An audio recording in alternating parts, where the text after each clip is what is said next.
Next stop, Sherry. That's for Chicago Live. I'm your host, Anita Blanton, and I'll be with you through 4 p.m. It has been a very busy start to the week. Today alone has been jam-packed. We had a press conference first thing this morning with the Jackson family, Reverend Jesse Jackson's family. That was during our 9 a.m. hour today. The governor just got finished speaking. He was delivering his State of the State address.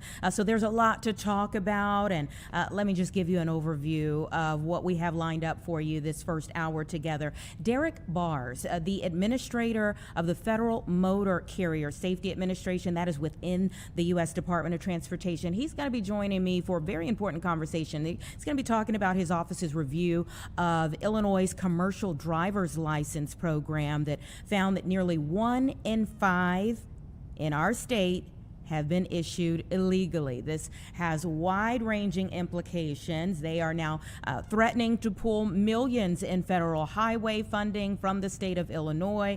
That is one thing that even the governor was addressing in his State of the State address today. So we'll be speaking about that coming up before this hour is over. Also, the CEO and co-founder of agmarket.net will be here to talk about crop prices. He is a 7th-generation Central Illinois farmer and livestock producer, so he knows very well what's going on in the market. And also, political reporter Paris Schutz is going to be coming up for another post and pre-debate conversation in his week full of highlighting challenging matchups ahead of the primaries next month. Now, I believe that the White House press secretary is speaking right now, Caroline Leavitt. Let's go ahead and listen into a bit of what she has to say.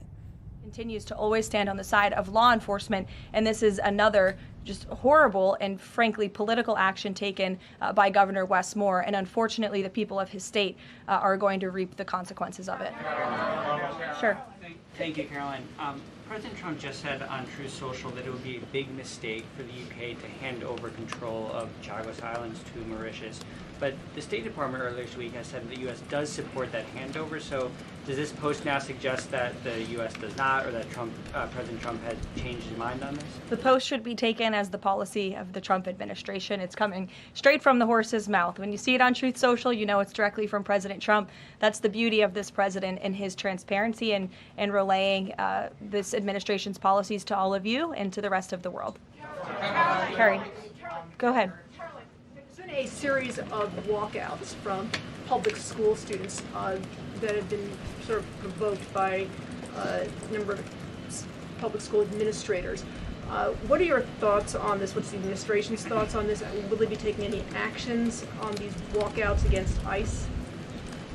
Look, I think obviously the president and the administration support the First Amendment rights of all American citizens, and if they're peacefully protesting, then that's their constitutional obligation and right and responsibility to do so. Of course, the administration also wants to see American school children in school learning and educating, and I think it does speak to the left-wing bias that is unfortunately very present in our nation's public school system, and it's something that Secretary McMahon has been working very hard to root out of our public school system by ensuring that local governance and local control takes place over our nation's public schools, and that parents and educators closest to students have a greater say over curriculum and academia in our country.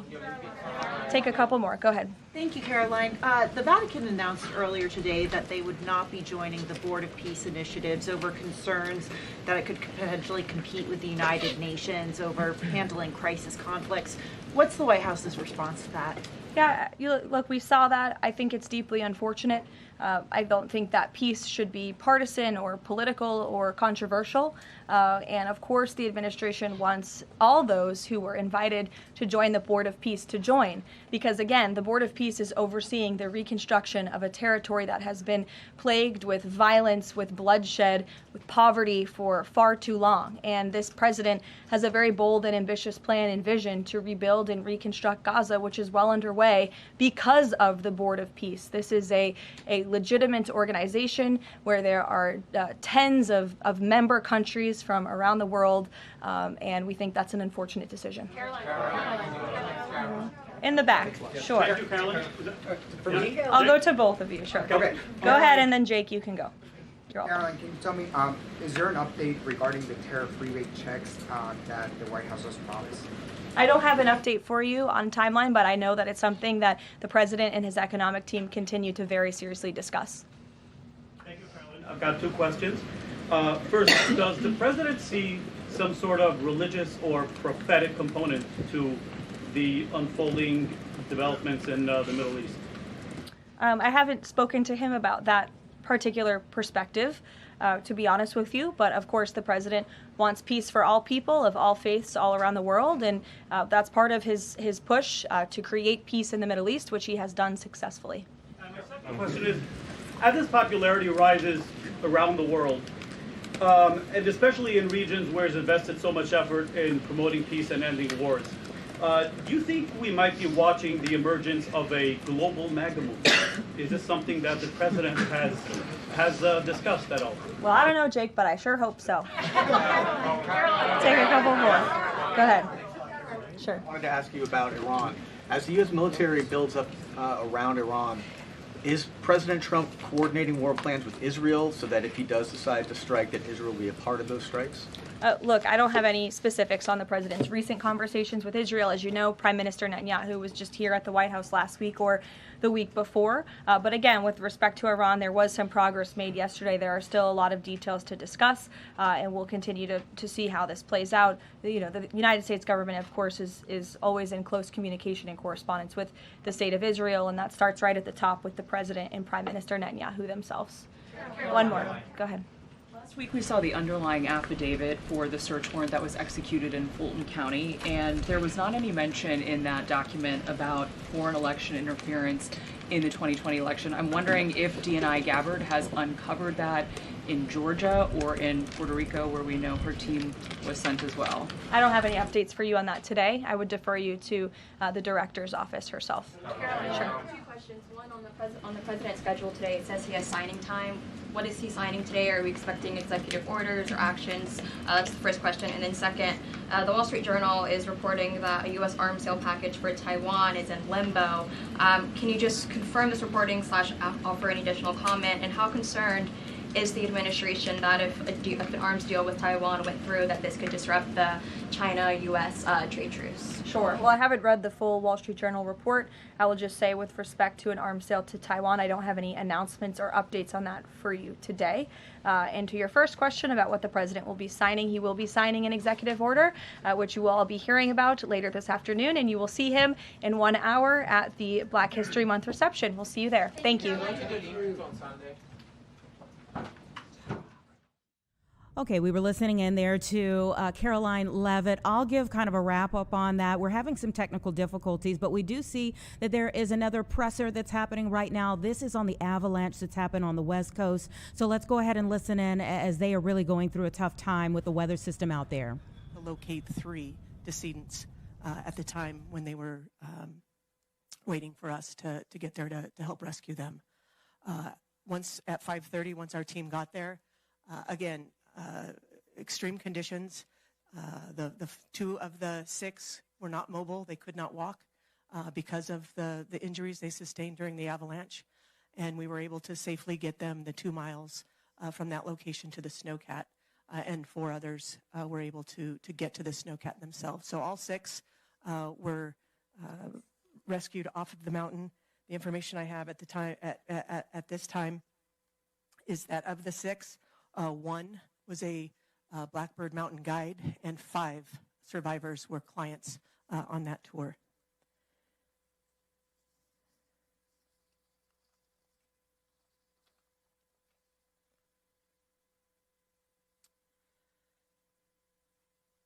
Of the folks that are missing, so again, a total of 11, right?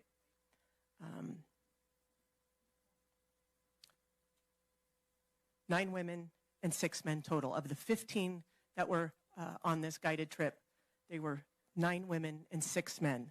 We were able to rescue 1 man and 5 women. So the survivors,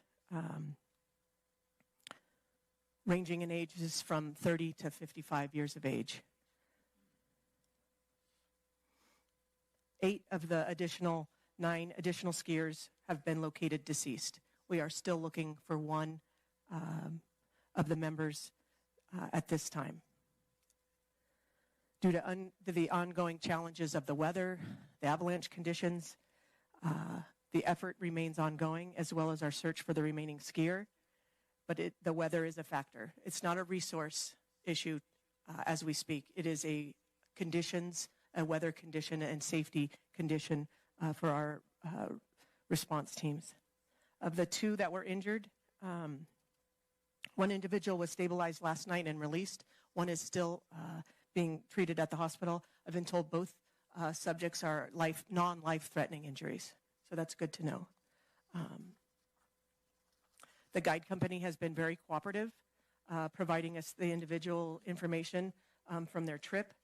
They also had members arrive at our location when we deployed into the field, and they responded with us. They wanted to do everything that they could to assist. The cause of death clearly will not be able to be confirmed. One, we still have to get to the decedents. We still have to be able to identify those decedents, and then we will determine through contract with Placer County. We contract with them for all of our pathology. That should take some time to determine mechanism of injury and truly the cause of death for these individuals. The avalanche yesterday was about 1 mile away from a different avalanche that occurred at the beginning of January in that same Castle Peak area. Please understand that this incident remains ongoing. Our focus remains on recovering, but the snow and the unsure conditions are creating an issue to making sure that we can safely do that. We did have a conversation with the families of the folks that are still outstanding, and let them know that our mission has went from a rescue to a recovery. It's a difficult conversation to have with loved ones, so I please ask for your patience with the family members. This is ongoing, and I can't even imagine the amount of questions and stress that those families are going through right now as we move forward through this. Public safety reminders. Check avalanche forecasts and weather reports before traveling anywhere in the backcountry. Locally, the Sierra Avalanche Center is a great resource. Avoid closed areas, posted areas, avoid all of those high-risk areas. Always communicate your plans. Travel with a partner, share your route, and consider all of the avalanche training dangers that are in our beautiful community, but definitely a high danger for that. So with that, I'll ask the Placer County Sheriff, Wayne Wu, to come up and talk about that mutual aid that is... Okay, listening in there to a very serious situation that they have going on there. This is the Nevada County Sheriff's Office that's going over where they are at this point in time after a group of 15 skiers got caught up in an avalanche. They said 6 have been rescued off the mountain. That's 1 guide, 5 clients that were all on a tour, but they still have 9 people. 9 other people who are deceased, okay? So they have been checking or making contact with family members. They said they have shifted from a rescue to a recovery mode at this point. Still searching even for 1 remaining skier, and the weather is hampering their efforts there. So they said that those who have been rescued at this point, they have 1 man, 5 women. They're between the ages of 30 and 55 years old, but again, 9 people who are deceased. Just a very serious and very tough situation for so many people in that area, both the rescuers and also the families of those who know that their loved ones went out on that mountain, and 9 who will not return to their families the way that they left them. So difficult situation there. Again, that was the Nevada County Sheriff's Office. Before that, we were listening into Caroline Levitt. We were having some technical difficulties. We apologize for that, but she was getting getting some question and answer in with the reporters who were in the press room. She talked about Governor Westmore and some of the tension right now between the Maryland governor and President Trump. Also, she was asked about walkouts that have been taking place throughout the country, particularly from high schools. We even saw it here in our area. She said that they believe that that's because of left-wing bias. She talked about the Board of Peace that President Trump has created and their focus on reconstructing Gaza. And she also talked about Israel now and the issues with Iran that are escalating. But she did say that there has been some progress that was made yesterday. She noted back to the trip from Benjamin Netanyahu, the conversations that he had with President Trump last week. And so she says some progress has been made there. And she was also asked about that federal raid that took place, or operation, I'll say, that took place at the election board in Georgia, and the questions that still remain about the Director of National Intelligence being there for that FBI operation. And she really did not answer much of that question. In fact, told reporters that they need to get in contact with the DNI, the Director of National Intelligence. So again, like I said, lots going on. Let's get to our first planned conversation here, with we're starting with a crime that is all too familiar to so many drivers in the country, here in our area, and well beyond. That is catalytic converter thefts. The perpetrators can snatch these items in a matter of seconds. And Detective David Martinovich with the Riverwoods Police Department is here with me now with what they just discovered when they executed a search warrant on a storage facility in Chicago. Thank you so much for your time. Thank you for having me. All right, so let's start with that, executing that warrant. You all go into this storage facility. What was there? About 130 catalytic converters that were removed off of vehicles. We're not sure exactly right now how they were removed, if they were removed by auto repair places or if these individuals, along with others, may have removed them themselves. Wow. Okay, now, is this a part of a larger, I would assume, a larger investigation? Yes, there's been numerous police departments investigating similar types of crimes, the Skokie, Lyons PD, Chicago PD, ourselves, and a lot of surrounding towns that I haven't even spoken with yet. They have similar types of crimes where they're either, like I said, removed by the suspects, or they conduct a distraction type theft at smaller auto repair places and agree to pay a larger amount of money than they would get at a scrapyard for these items, and then they distract the owners and just steal the items without paying for them. Wow. What are we thinking was going on with this storage facility? We're not. That's the weird part about it. We're really not sure exactly how they were doing these or what they're planning on doing with them. I'm guessing that they were going to try to sell them to a scrapyard or several scrapyards, which is illegal for the scrapyards to actually buy catalytic converters. But the amount that we recovered just the other day totals about $20,000 to $25,000 worth of scrap. Wow. And are we thinking that this is a crime ring? Yeah, it's a ring of individuals that were probably all the law enforcement agencies in the Chicagoland area, if not throughout the country, are all familiar with. They're traveling groups and also local groups that find new ruse-type thefts and burglaries to conduct. And most of them are, like I said, distraction type instead of actually removing them. So that's why we're trying to determine exactly how these were obtained by these individuals. Because there's, like I said, 130. That's a large amount. When we did a traffic stop on them before the search warrant was executed, they had 4 catalytic converters on in their truck at that time, and they distracted our victim in Riverwoods. And they took 3 there, and then before that, in Chicago they had 16, and then in Lyons they had about another 3 there. So how they're obtaining them right now, we're not sure, but there's several methods that they've used. So we're going to try to figure it all out. Yeah, this is really interesting stuff here, and especially the coordination, even from you all's side of things, with so many different departments all kind of seeing the same thing.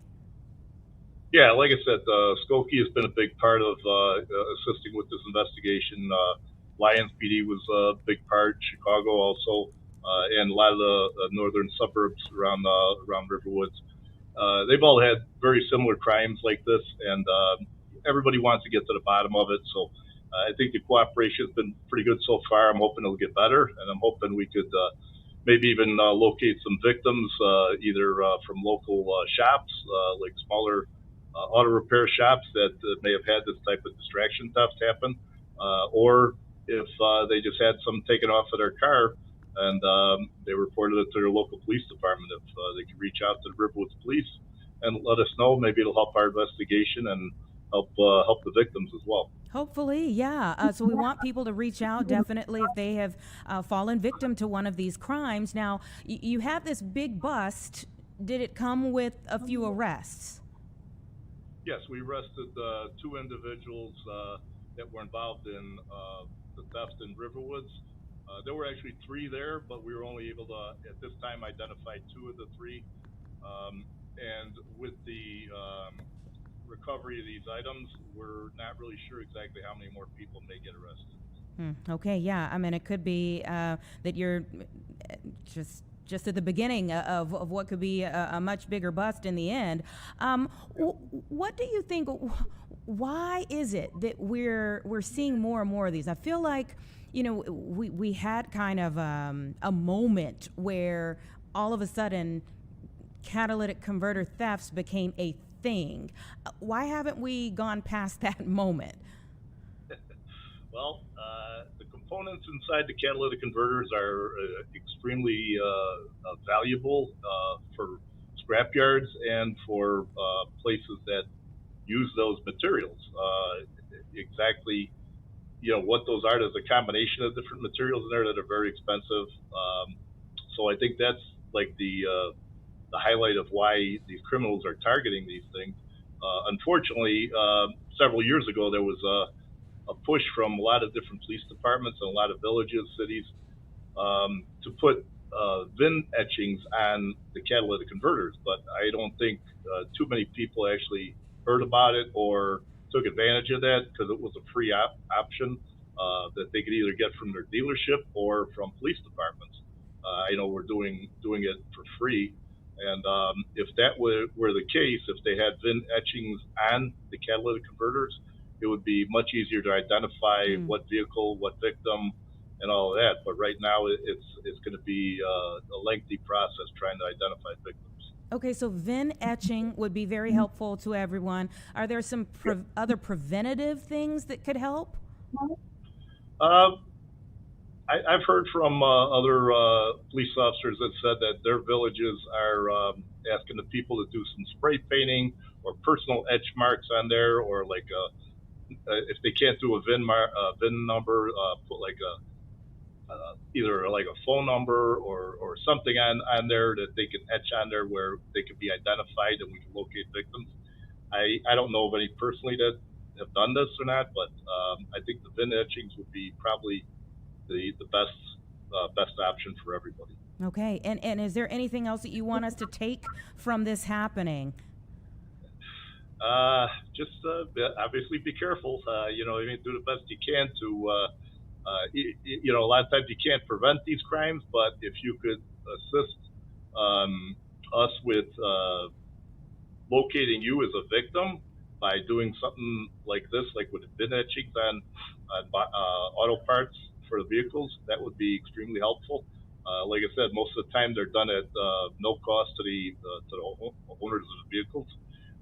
Or if you're dealing with a local repair shop or something, maybe you could work with them and try to get them to help you out with other suggestions as well.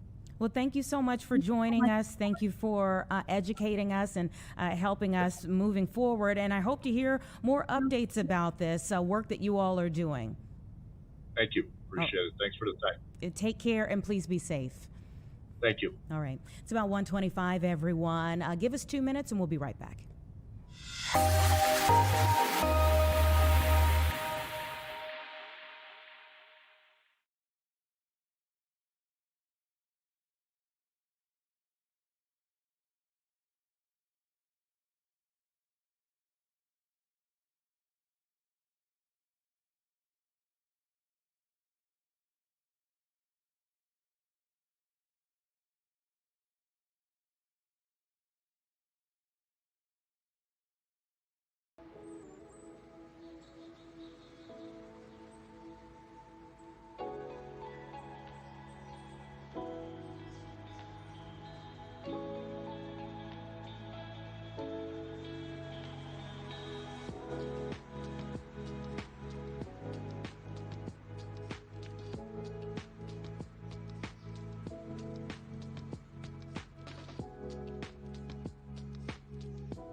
Welcome back, everyone. 127 right now. Paris Schutz is here in his busy week. You heard from him yesterday ahead of night 2 of the debates, but we still have one more night to go, right? Well, one more night this week and then 2 more next week. So tonight is going to be the Cook County Assessor's race. And assessor, it sounds kind of bland. But Not this year. Not this year. I mean, that is the office that sets your assessments and your property tax rates. So if you're a homeowner, a business owner, and you got your bill and you're like, Which is a lot of people. There's a lot of people. This is the person that goes and sets the value here of your property, which the tax rate is based on. So we've got the incumbent Fritz Kagi, who, is a lightning rod because there are developers and building owners like, why is my bill jumping 100% and why is my neighbor's bill going down 20%? So he's the incumbent. And then he's being challenged by Pat Hines, who is a former assessor in the office, a former employee of the assessor's office for 23 years. So, and now he's the Lyons Township assessor. So it's the battle of the assessors tonight, Anita. Yeah. I think this will be another fiery one, Yeah. like last night. Last night. I'm trying to catch my breath from last night. I think we all are. Whew. Yeah. So last night was for Cook County Board President. Yeah. Tony Preckwinkle, the incumbent, seeking a 5th term. Brendan Riley, 42nd Ward Alderman in the city of Chicago, challenging her. And there was no love lost, you could tell. I mean, there were a lot of talking over each other. There was a lot of yelling. There was a lot of mud flinging back and forth. But, I think a lot of that mud was policy-based. It wasn't, personal attacks so much as, well, you voted for this, well, you voted for that, well, you want to do this, well, you advocated Brandon Johnson, blah, blah, blah. So I think you got a sense of how different they are, how different their approaches are, and why this is so contentious. And I do think it represents a more progressive wing of the party that has come to power in recent years. That believes in more restorative justice, that believes in not jailing people accused of crimes, but putting them in electronic monitoring, versus the more moderate, law and order saying, hey, we've got people on electronic monitoring committing crimes. What are we doing here? And that's kind of, I think, a crux of the difference that you saw last night, these two different approaches, because that office, like the assessor, has got so much influence on everybody's 6 million people in Cook County and their lives and crime and taxes. And the thing is, yes, it was policy based, but it does become personal when you hear people say, that's just not true. Right. You're right. Yes. I mean, I think there were some attacks. For instance, Brendan Riley, had brought up that Preckwinkle's campaign in the past had been accused of defamation, lost a defamation suit. Preckwinkle keeps trying to tie Riley to Trump because Riley appeared with Trump when Trump built the tower here, which was back in 2008 or 9 when they opened that tower. I think it was a very interesting debate over who's close to Trump. Well, Preckwinkle her ads keep trying to tie him to Trump, but then he went back and said, well, you've been the chairman of the Cook County Democratic, and you accepted donations from Trump, thousands. I gave my donations back. How come you didn't? And then there's a follow the money. Follow the money. Where did the money go? So he says, I gave my donations to the Immigrant Coalition and Planned Parenthood. So how come you haven't given? And I did it in Donald Trump's name.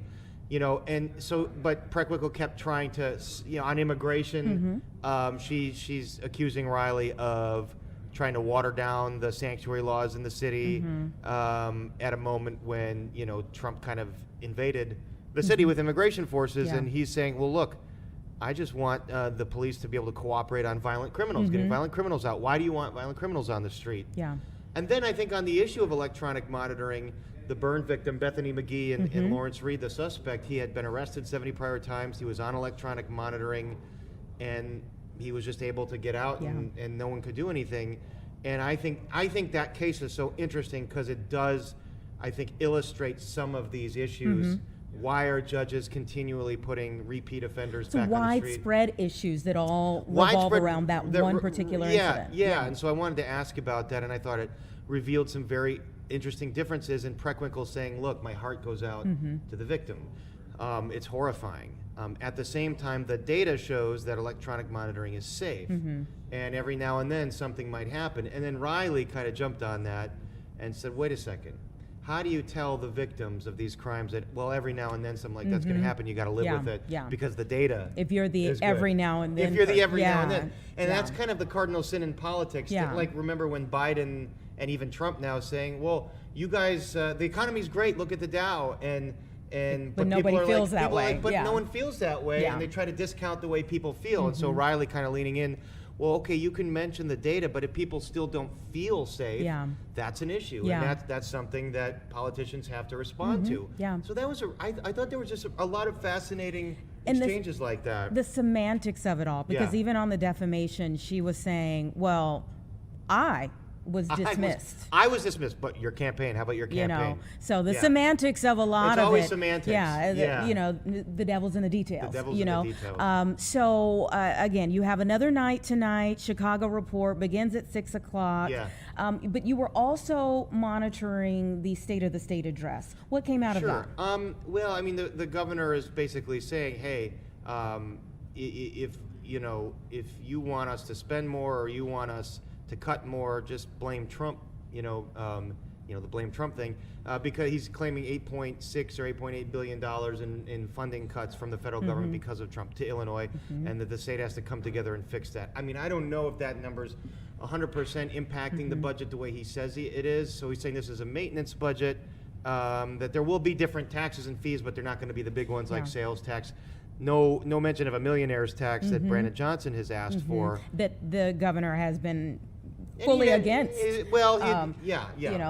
When Brandon Johnson brought it up, and people kind of looked at him like, they tried it. The governor did try a graduated income tax years ago and it got defeated. So he's like, we're not going to go down that road again. I think some other interesting points here, addressing the housing crunch and how prices are so high. Talk about like people don't feel great about the economy because they can't afford a house. And so he's saying, all right, we got to start to address this. And he's putting together kind of a coalition or strategy to maybe think about cutting red tape, allowing more granny flats, conversions. Which has been controversial in and of itself, in but the I think, city. if you talk to home builders, what they want is just certainty. They want just economic and tax certainty. And then, that's what I hear from the real estate industry of why there aren't more homes being built or high rises being built. And so Governor Pritzker trying to tackle that, but that's going to be a very interesting debate. I think they're going to have to bring in all the groups here to say, like, all right, we need to find a way, and this goes into the assessor debate tonight. We need to find a way to whatever the property tax rates are going to be to have certainty. They want to have a cap. They want to have a cap. Yeah, they want to have a cap. And so another interesting point was Pritzker proposing some regulations on social media, Which is a big talker today specifically. Because of the trial, and Mark Zuckerberg and Meta, and whether or not the Supreme Court will rule that these social media companies are liable and responsible for the mental health damages caused by some of the children users of this. And I think the science is pretty clear that these products are addictive. They've been very dangerous for kids. These algorithms are designed to hook kids. So Pritzker is kind of aiming at those algorithms to figure out how do we start to chip away here? How do you regulate what's 'cause out there already? Australia basically banned it for kids, and it seems like that wouldn't be possible to do here. Yeah. But at the same time, these social media companies are getting politically active and forming PACs for both parties to try and influence here. Yeah. I mean, this is going to be a major battle. Yeah, we found out, that they're going to be spending a lot of money in our state specifically, in our state and also in Texas with the upcoming election. So everything gets so it's interesting very Pritzker taking entangled. this issue on. Now he doesn't need their money to run. He's independently wealthy. So we know that there are whispers about 2028 he might want to run for president. Is this an issue that he can lean into and utilize on a bigger scale. Yeah, but bigger stage. Politics aside, I mean, it's such an important issue. It is. There's got to be some kind of discussion around the regulations of these. I would say not just for children, but for adults too. Yeah. I mean, these algorithms poison the minds of adults I too. think what we're finding is that, in a lot of different sectors, is that when it comes to technology, the car went out of the gate, Yeah. you know, at Yeah. All lightning the time. speed, Right. and now it's Now kind we of start to regulate. Yeah. now we're starting to look at the things. So we see that with AI, we see that That's with gonna be the next this, thing. you know. That's gonna be the so, next thing. Yeah, a lot of Yeah. different factors that all kind of go back to that. Paris, thank you for coming Okay, on, Anita, always a chatting with pleasure. me for a bit. We'll all be tuned in tonight for the Chicago Report, another night 6 of o'clock. some very important debates that are going on right now, and then you'll be back next week with even more. Next week, what is it? Oh, GOP gubernatorial, and then the 9th Congressional District Congress. That's interesting too. Yeah, it's always interesting things going on in politics. Yeah, All yeah. right. We will see you tonight at 6 Thanks, o'clock, Anita. everybody. 1:37. We'll be back in 2 minutes. Thank you.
All right, welcome back, everyone. It's about 1:40 right now. And before we move on with our discussions, let me just give you that information one more time for the next round of debates happening on the Chicago Report tonight. This will be for Cook County Assessor. The incumbent, Fritz Kagi, will be there along with Pat Hines, who is challenging him. Again, that's tonight from 6 to 7 p.m. Paris Schutz will be the moderator. And it should be interesting. The last two nights certainly have been. So we'll see where tonight goes. Now, let's come back here to midday with Chicago Live. We are moving our discussions on to the Chief Executive Officer for agmarket.net so that we can talk about crop prices out there.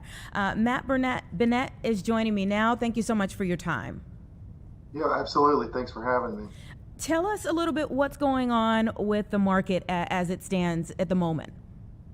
Yeah, I mean, to be honest, the markets aren't in a bad shape as far as long-term prices go. You know, we've got prices for corn, you know, in the 440, 450 range, soybeans over $11. The problem with the farm economy that we can get into a little bit is that the input prices, the things that the farmers have to pay for to put the crop in the ground, have skyrocketed over the last few years.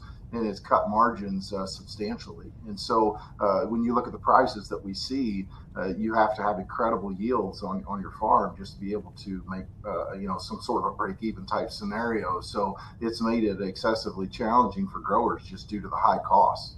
Yeah. And does that have to do with tariffs, or what's the full scope on why we're seeing this increase? Yeah, I mean, there's no doubt that tariffs have played a role here. You know, the tough thing is that in 21 and 22, actually, the farmer made a lot of money. To be honest, 2 back-to-back years for a lot of growers, according to some of your universities, they tell you that that was their best 2 years back-to-back financially they'd ever seen. And so, whenever commodity prices went up, you had corn over $6 and beans over $13 at the time. What that did was it made input prices follow the commodity prices higher.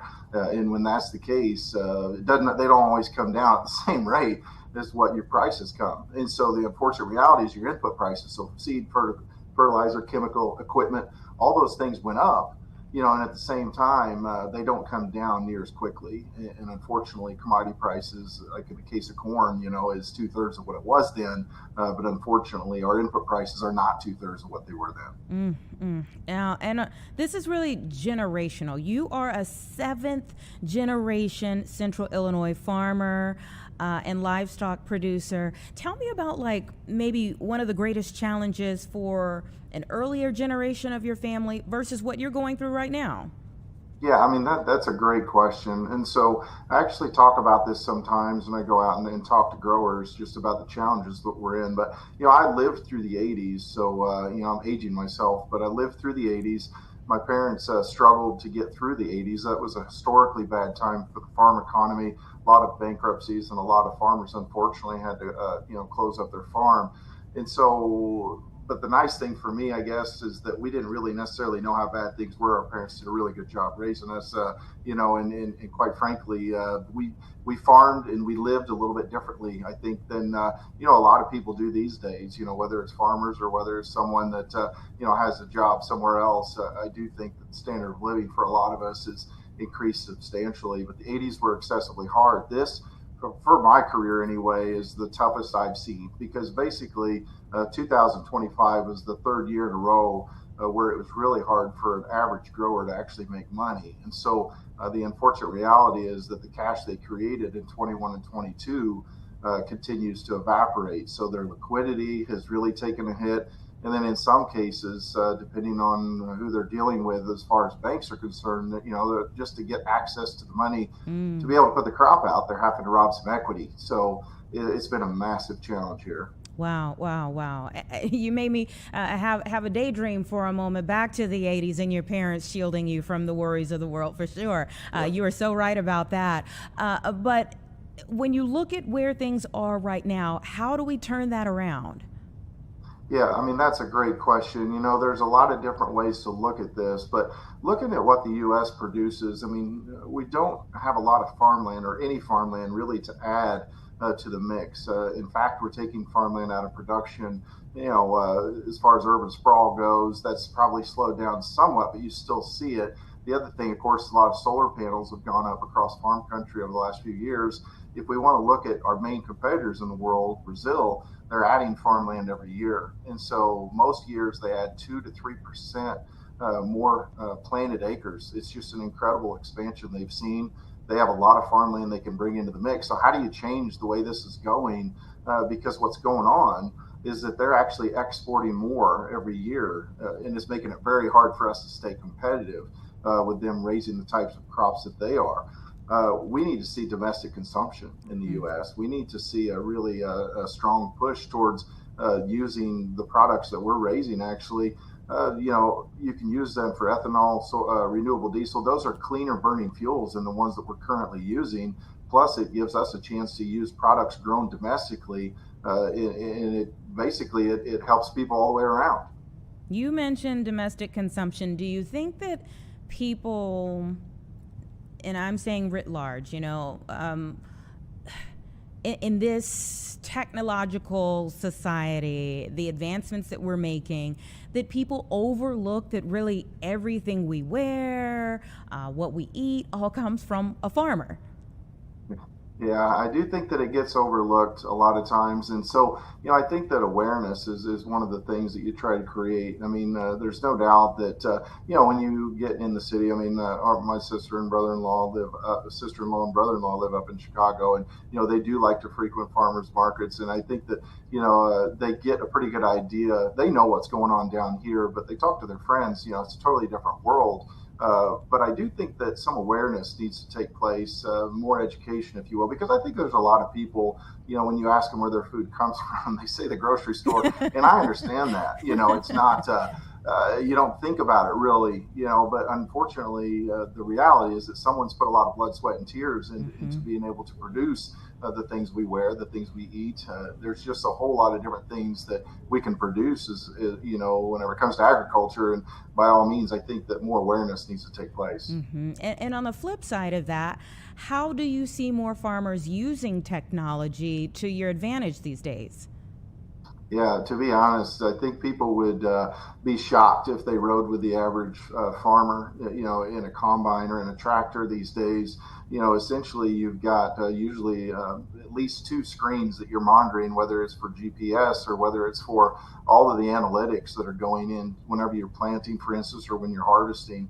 We can tell you exactly what the yields are in each specific spot in the field due to the technology that we use. And so most farmers are very dialed in on technology and trying to do the best they can to grow the most that they can on each farm based on how the farm soil types are, the fertility, and to be efficient doing it, because quite frankly, we don't have a choice but to be efficient the way that this economy is rolling along. Yeah, and so from a statewide perspective and from a national perspective, what are some things that farmers are advocating for right now?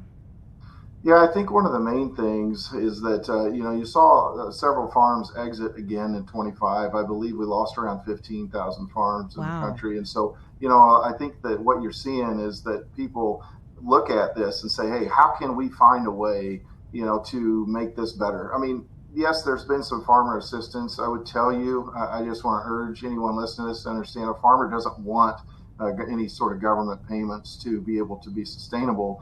They'd like to see us in a situation where we can be competitive and we can actually make money growing what we grow. And a couple of different ways, of course, is to cheapen our inputs a little bit, which a lot of times your inputs, or especially on the fertilizer side of things, are something that can be price controlled.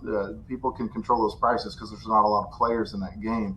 The other thing, I just go back to our usage. I mean, we've got to find a way to use more of our products right here at home. And if we do that, I think that it would bolster our chance to be able to not be reliant on the world export market, which, as we all know, whether it's imports, exports, there's been a lot of political wrangling there. And unfortunately, the farmers got kind of caught right in the middle of that. Caught right in the middle. So when it comes to crops in our state, let me ask you from two perspectives on that. One, whose season is it right now? And how, on the other side of that, how is the weather helping or hampering farmers in our state at the moment? Yeah, I mean, so we're going to be getting close to planting time soon. Most growers usually start around April 1st, depending on what part of the state that they're in. We've only talked about grain farming right now, though. I mean, I would tell you the flip side of this, to be completely fair, is that livestock producers have actually had a really good time of it over the last year or two.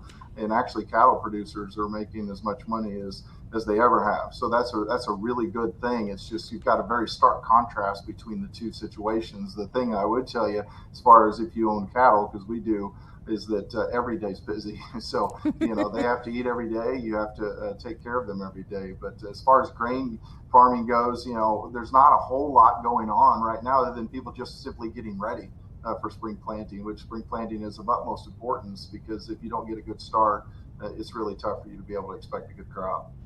Matt Bennett, CEO and co-founder of agmarket.net. Thank you so much for joining us. I hope that things do turn around very soon for you all, and do know that you are very valued. Well, I really appreciate you having me on. All right, you take care. Everybody, it's 1:51. We're going to take a 2-minute break, and then we're going to get into this very important conversation of the day. You heard our political reporter talking about the issue that was brought up in the State of the State address about federal funds and how the state is trying to balance things, thinking about money being taken away from our state from a federal perspective. Well, there is a threat of $128 million in federal highway funding being lost, and I'm going to be speaking speaking with the administrator for the Federal Motor Carrier Safety Administration coming up next.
All right, welcome back, everyone. It's about 1:54, and I want to get right to our next guest, who is already on the line.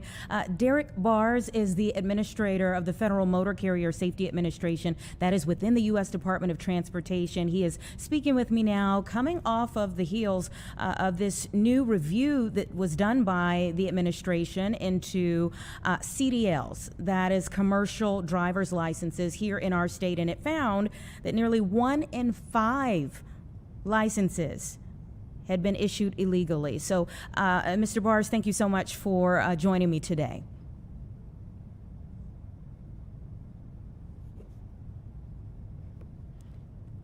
Derek, can you hear me?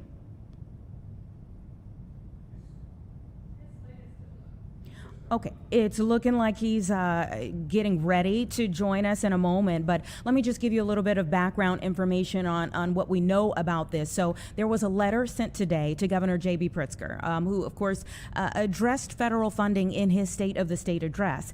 And it was also sent to the Illinois Director of Driver Services, and it outlined this audit, essentially, and the findings of how the state, they believe, illegally issued non-domiciled CDLs. Now, they say that the drivers whose licenses were valid long after their lawful presence in the U.S. expired, drivers without first verifying the individual's lawful presence in the U.S., and the U.S. DOT now demanding that Illinois take the following coercive, they say, measures to avoid funding being withheld. Again, that's $128 million in federal highway funding. So when you hear the governor, and you'll be hearing more of his sound bites throughout the rest of the evening, when you hear him talking about, okay, how do I balance this budget, not how he intends to balance this budget given several threats of federal funds being withheld,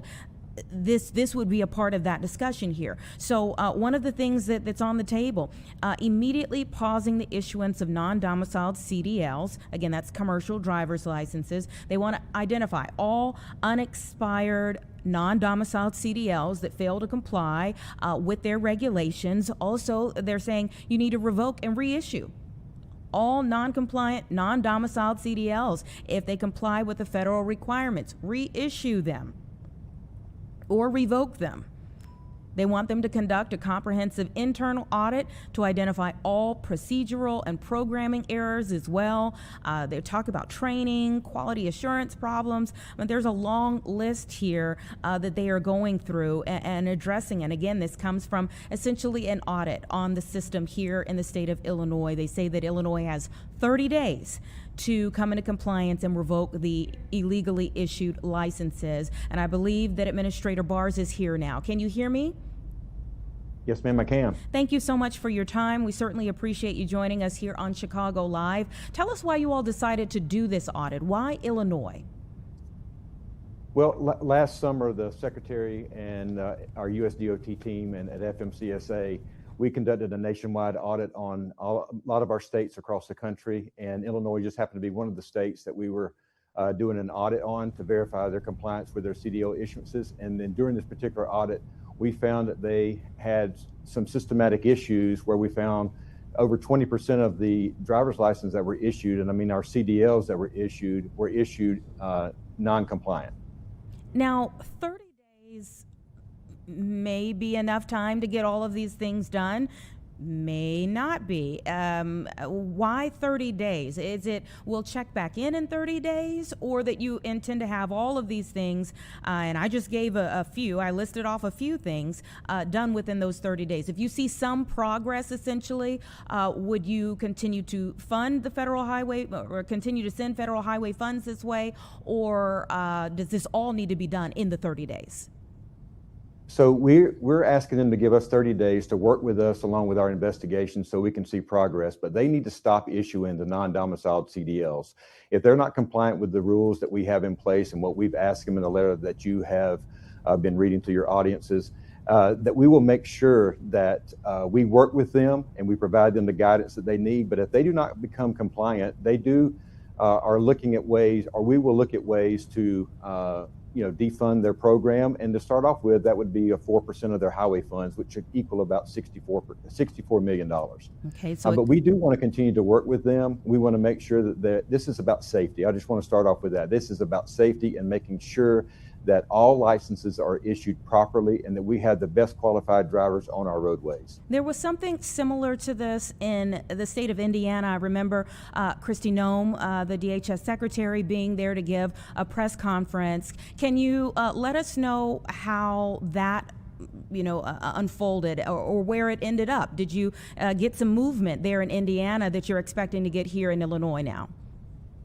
So at the end of the day, when it comes to the issuances of CDLs, no matter whether it's in Indiana, Illinois, or whatever state, we want to make sure that we are issuing those licenses, or they are issuing those licenses by our safety standards at FMCSA and at USDOT.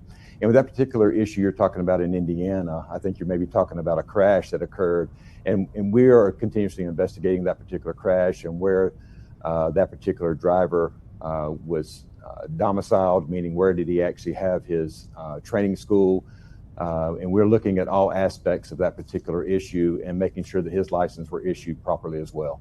Okay. All right. Thank you so much for your time here, and please keep us updated on, again, this 30 days, what happens within it. We sure will. We'll keep you posted. Thank you so very much. All right. Take care. It's about 2 o'clock, everyone. Thank you so much for staying with us. Give us 2 minutes, and then I'll set you up for our 2 o'clock hour.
Okay, welcome back, everyone. It's 2:05 right now. Let's talk a little bit about where we're going here in the 2 o'clock hour of Chicago Live. Before we get to our 3 o'clock hour, we're going to talk a little bit about the weather here at home. It's beautiful out there today, yet again, but we know we can't keep this warmth around for too long. That's a view from our 2800 camera, and I can tell you we've had wind advisories today. As you see, it's shaking around, so we'll get more information about what's coming with the wind, what it is ushering in or ushering out a little bit later on, but we're also going to talk about what we're seeing far and wide. We were checking in yesterday in our 2 o'clock hour with one of our colleagues from Fox Weather who was out on the West Coast in Nevada, and they have had such a serious situation since that time that we checked in with Robert Ray, now having an avalanche, and the rescue effort has turned into a recovery effort. Some people have walked away with their lives after being rescued, but there are about 9 people who authorities say are deceased. They're still in the midst of a press conference updating people on their recovery efforts, again now transitioning their operations from rescue to recovery, and just how difficult this has been, trying to get in contact with the families and to let them know that their relatives won't be coming back to them as they left for a backcountry skiing trip, and also giving some reminders to people in that area about just how quickly things can change, making sure that other people have your information if you're going to be going out in some of the areas, to make sure you know the backcountry before you go out there, and also saying how the weather there is hampering their efforts from even getting to people that they know are still out there on that mountain. So our prayers for the folks who are going through that very intense and serious situation there. But we expect to be checking back in with our Robert Ray again about just the conditions that the authorities in that area are going through. We've also been monitoring outside of the courtroom where Mark Zuckerberg, the founder of Facebook and Meta, where he is today. You can see many of the reporters that are set up out there.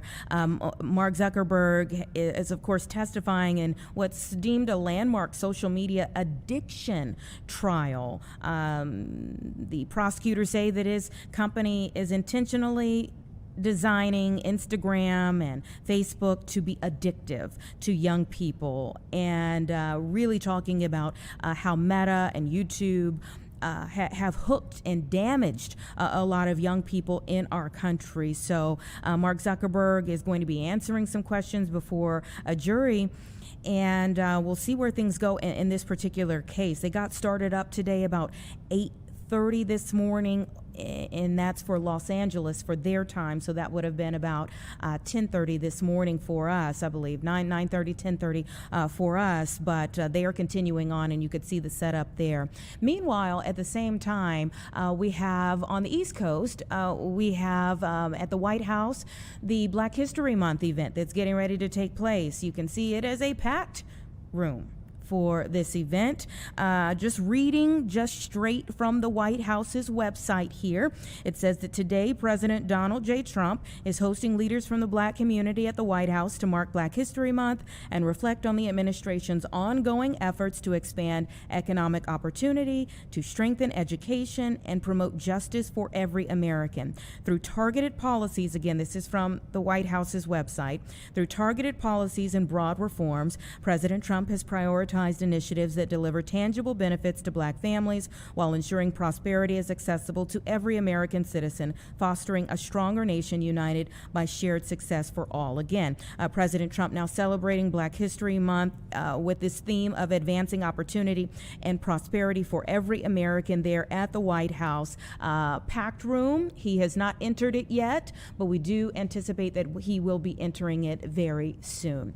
Give us 2 minutes, and we're going to be back with our next conversation. From here, we are expecting to speak with the author of a new book You know, as we are in Black History Month, this book is from a man who is an expert in crisis communications management, okay? And the foreword of that book was written by none other than the Reverend Jesse Jackson, who we just lost yesterday morning. And so we expect to speak with the author coming up next. Give us 2 minutes and we'll be back.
Welcome back, everyone. It's about 2:13 right now, and our next guest is a nationally recognized crisis communications expert.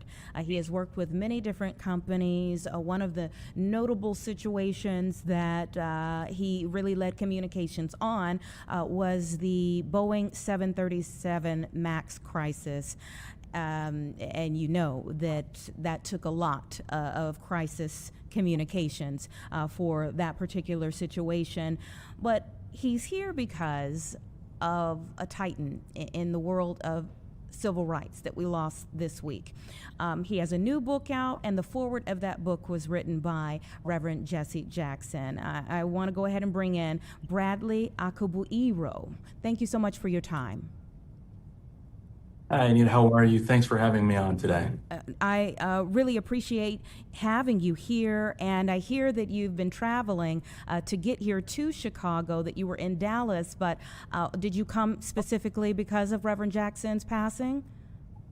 Well, I normally live in Chicago, right over in West Town, and I was traveling for work and wanted to make sure that I could be around to appropriately celebrate such an incredible legend, someone who's meant so much to the Chicago community and has meant so much to me personally. Absolutely, and I want to get into that. But first, I would just like your reaction when you found out about his passing. It's a tough one. I mean, Reverend Jackson has meant so incredibly much to me. I started doing work with him when I was 19 years old. I visited Rainbow Push, started working on the Reduce the Rate initiative that he had launched because it spoke to me personally as someone who had needed the financial aid. And he took a chance on me. He gave me a lot of opportunities when I probably should have been grabbing coffee or making copies to actually get out and do real work on meaningful policy. And he continued to be a presence in my life ever since. And so I owe him so much. And his passing, while we all knew that his health was declining, still shakes me as a person, but also I think so much of the world right now because he's had such an incredible impact. Tell me about your new book. The new book is called Faster, Messier, Tougher. It is crisis communications, this age of AI, populism, and distrust. And what I think is most notable about Reverend Jackson's legacy in this moment is we've entered a phase where we're seeing DEI backlash, we are seeing increased polarization, and we're finding a lack of leadership in so many places. And what I have found in a lot of the counseling that I've done is that folks are looking for a voice of reason, and they're looking for some direction as to how to navigate this moment, one that Reverend Jackson over his time has provided very meaningfully and very consistently. And this book is just a small taste of some of the things that I've learned both from him and throughout my career that can help folks navigate the moment we find ourselves in right now. Yeah, is that why you reached out to him to do the forward? It is. There is nobody who I've ever met who has the level of moral fortitude that Reverend Jackson has, who has had the impact that he's had, but also has the clarity of mind and thoughtfulness to be able to say, here is doesn't have to do that. Actually can move forward, and we move forward better when we do it together. Yeah, that really was his refrain, is bringing people together. And even if you listen to his children speaking this morning, they talked about the celebration of life next week as being a gathering, bringing people together. That's exactly right. I think that's such a big part of his legacy, and it's one that I hope that in this moment where we've seen so much incredible separation in our society, folks can look back on his legacy and the life that he's lived and said, you know, there's another way. I think that's true across all aspects of society. My book focuses mostly on the corporate world and how folks in that space should think about it. And one of the things that I think is so incredible about what Reverend Jackson has done both in Chicago and beyond is he has been able to say across politics, across communities, and across the corporate world, there is actually an ability for us to aspire to a higher ground and to level the playing field in a meaningful way. And I think that as people celebrate his life, they'll be celebrating the ability to think about our path forward through that lens. And there's so much to contemplate on when it comes to those things. Tell me a little bit about your career. I mean, you've worked with some heavy hitters here in terms of companies. Tell me about how you started and maybe one of the toughest situations that you helped a company to navigate through. Yeah, no, I appreciate the question. Thank you. I've had some really interesting opportunities. After leaving working with Reverend Jackson, I actually went to Liberia to spend time post-Civil War. There was a 29-party system in Liberia where we have a two-party system here, and they had to figure out how do we actually find reconciliation after 14 years of civil war and 30 years of civil unrest.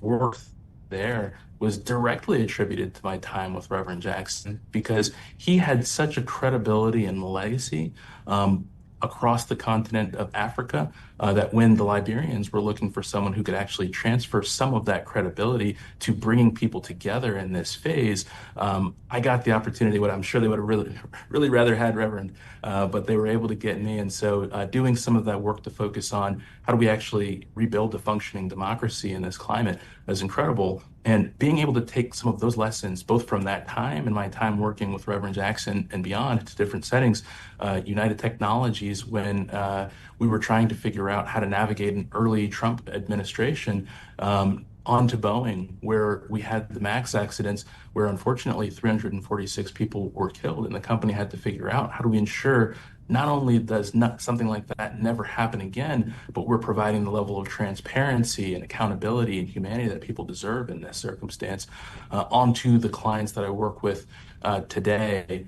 it has just been an opportunity to bring all of those things together. And again, I think now is a moment where it matters more than it ever has before. Yeah, your book, Faster, Messier, Tougher. I mean, how did you even come up with the title? And do you see us ever maybe lessening or rolling back from being so fast, so messy, and so tough when it comes to the crises that come up? Yeah, it's a great question. I mean, one thing is for sure, which is that we are never going to go back to the way things were.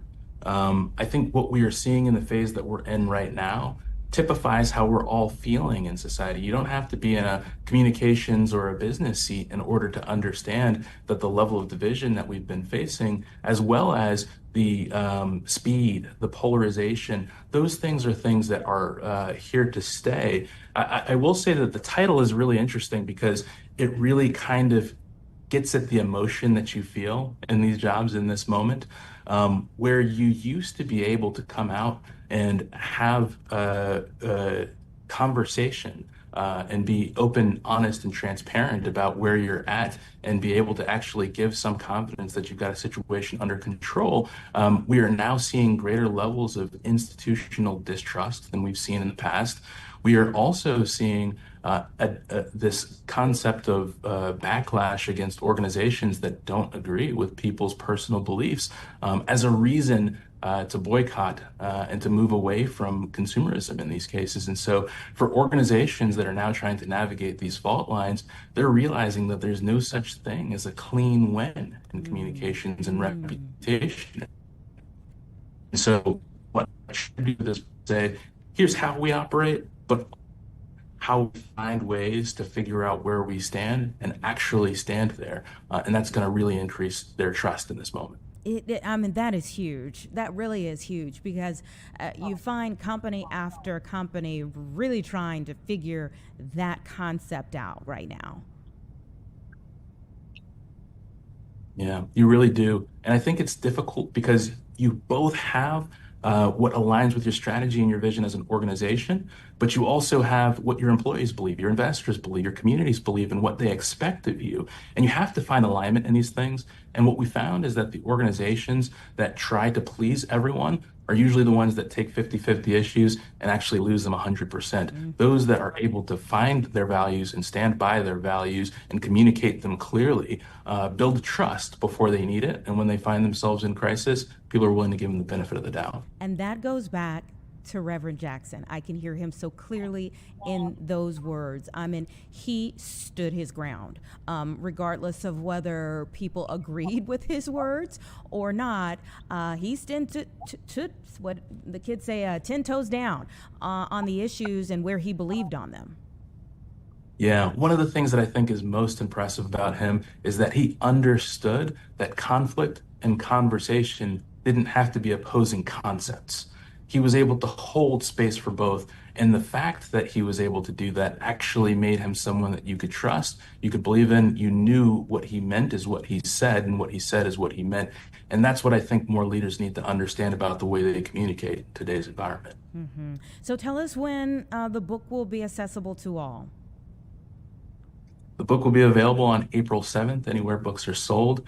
I'm very, very excited about the ability to have some of these conversations, and I hope it does spark conversation around how we ought to move forward in this society. Well, thank you again for taking the time out to speak with me today ahead of your book coming out, Faster, Messier, Tougher, Crisis Communication in the Era of Populism, AI, and Distrust. It's a biggie. I think that this is such a topic that so many people are trying to navigate right now, and so your words are valuable. Thank you again for taking also the moment to crystallize what Reverend Jackson meant in your life and so many others. Thank you so much, and thank you for making this space for it. He is an absolute titan, and he deserves all the celebration he's been receiving. Certainly. Thank you so much. Take care. Take Everyone, care. it's about 2:25, and that Black History Month event at the White House is beginning.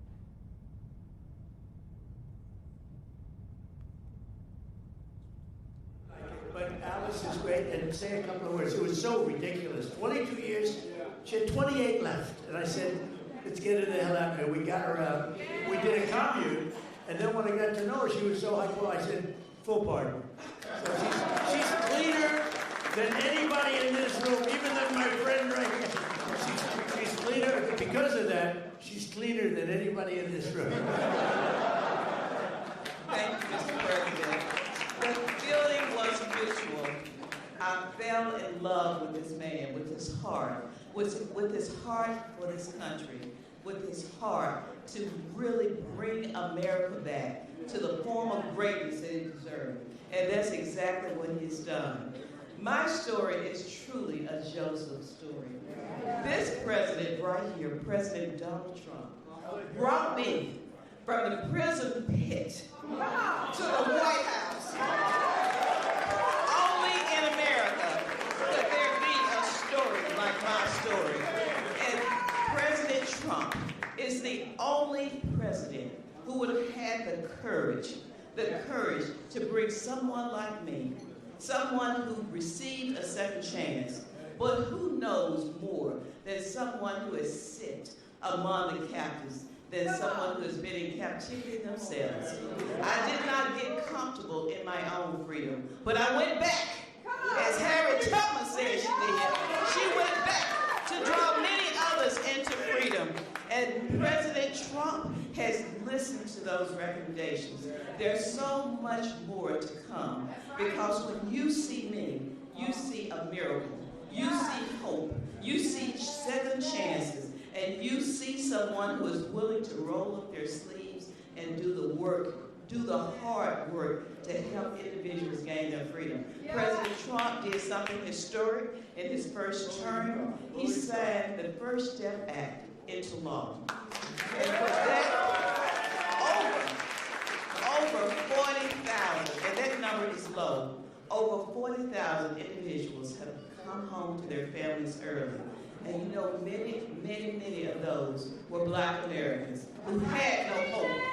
This president right here, as you look out upon this sea of Black Americans, this president hears you. This president cares for you. Don't let anyone tell you that this president right here, Donald Trump, is not for Black America, because he is. I'm standing here today as a testament to how he feels about Black Americans. There has never been a position like this. I don't know if there ever will be before, but I worked with him in his first term, and I'm proud to now officially have the title to make it happen. Let's get real with the realness. Let's get behind President Trump, who truly has turned our nation around and made us the envy of every country in the world. Thank you, Mr. President, and thank you, God, for recognizing and raising up this man to be the leader of the free world. Okay, we were listening into Alice Marie Johnson. If you don't know that name, she is now the newly appointed pardon czar for the Trump administration. Alice was serving an extensive period of time in prison. I believe it was over 20 years. I was just reading about her story just the other day. And President Trump was able to commute her sentence. And then after they got closer, he gave her a full pardon. So you heard him there as he was introducing her. He said she was the cleanest person in the room. Her record has been wiped clean now. And in fact, now that she is the pardon czar, she's in charge of recommending other people to be pardoned. And what are we on, the 18th of the month now, I believe? Just 6 days ago, there were 5 former NFL players that Alice Marie Johnson recommended to have pardons that the president took her up on. That was Joe Klecko.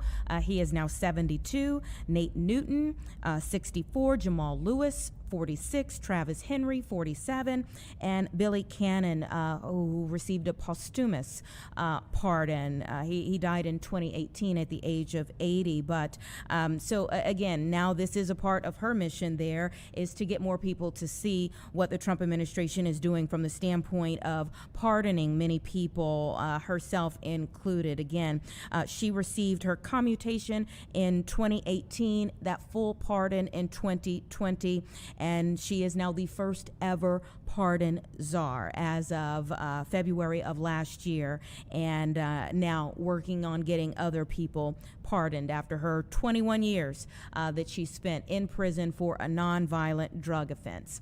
All right, it's 2:30 right now. Our next guest will be someone that we intended actually to have yesterday, but this was before we found out about Reverend Jackson's passing. So we're hoping that we'll be able to have a conversation next after a 2-minute break about Aurora being named the second best city in America. Okay, you know, a lot of folks talk about it being the second largest city in the state of Illinois, but it has now been named the second best city in America, and so we want to be able to celebrate with the good folks in Aurora. We anticipate having the management assistant for community development coming up next. So give us 2 minutes, and we'll be right back.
All right, 2:33 right now. Aurora has been named the second best city in America to move to. And so while we are celebrating with them, we're also getting some new information about a new program that they just launched. So I have Adam Grubbs, the management assistant for community development, here with me to talk a little bit more about what's going on in Aurora. Thank you for your time.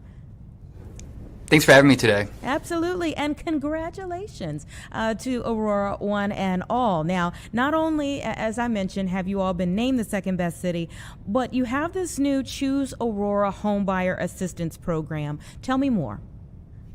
Sure. So this program really is designed to assist those looking to buy in Aurora and ensure that they have an affordable affordable monthly housing payment as well as a safe home. Tell me why you decided to start this. Where did the idea come from?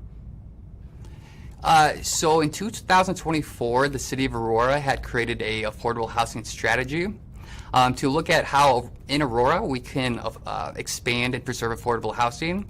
Of that strategy, there was 9 recommendations that we created.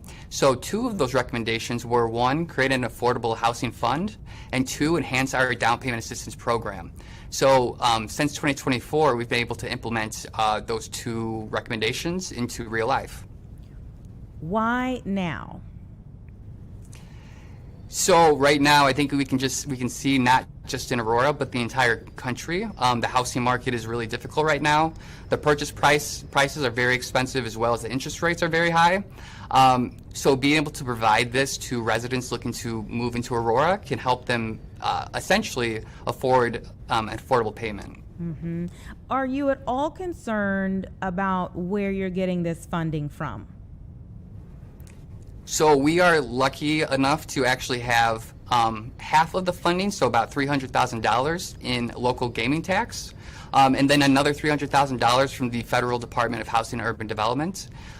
Right now, both sources of funding seem secure, so we're looking forward to spend this money as quickly as possible.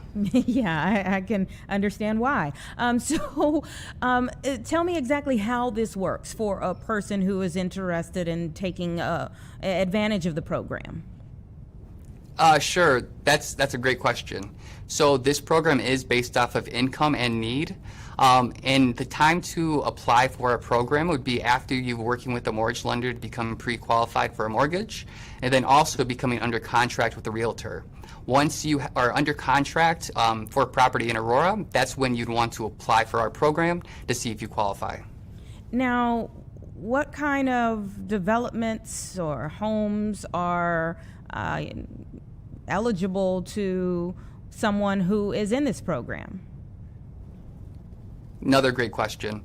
So we are looking at single-family houses, but that does include also condos and townhomes as well. Mm-hmm. What difference do you feel this will make for the city of Aurora? I think, one, it really just shows how the city of Aurora values and prioritizes home ownership, and that's something that we truly want to let anyone who wants to live in Aurora have the opportunity to do so. Just the amount of funding that we can provide to home buyers in Aurora, it's going to incentivize people more to come into Aurora.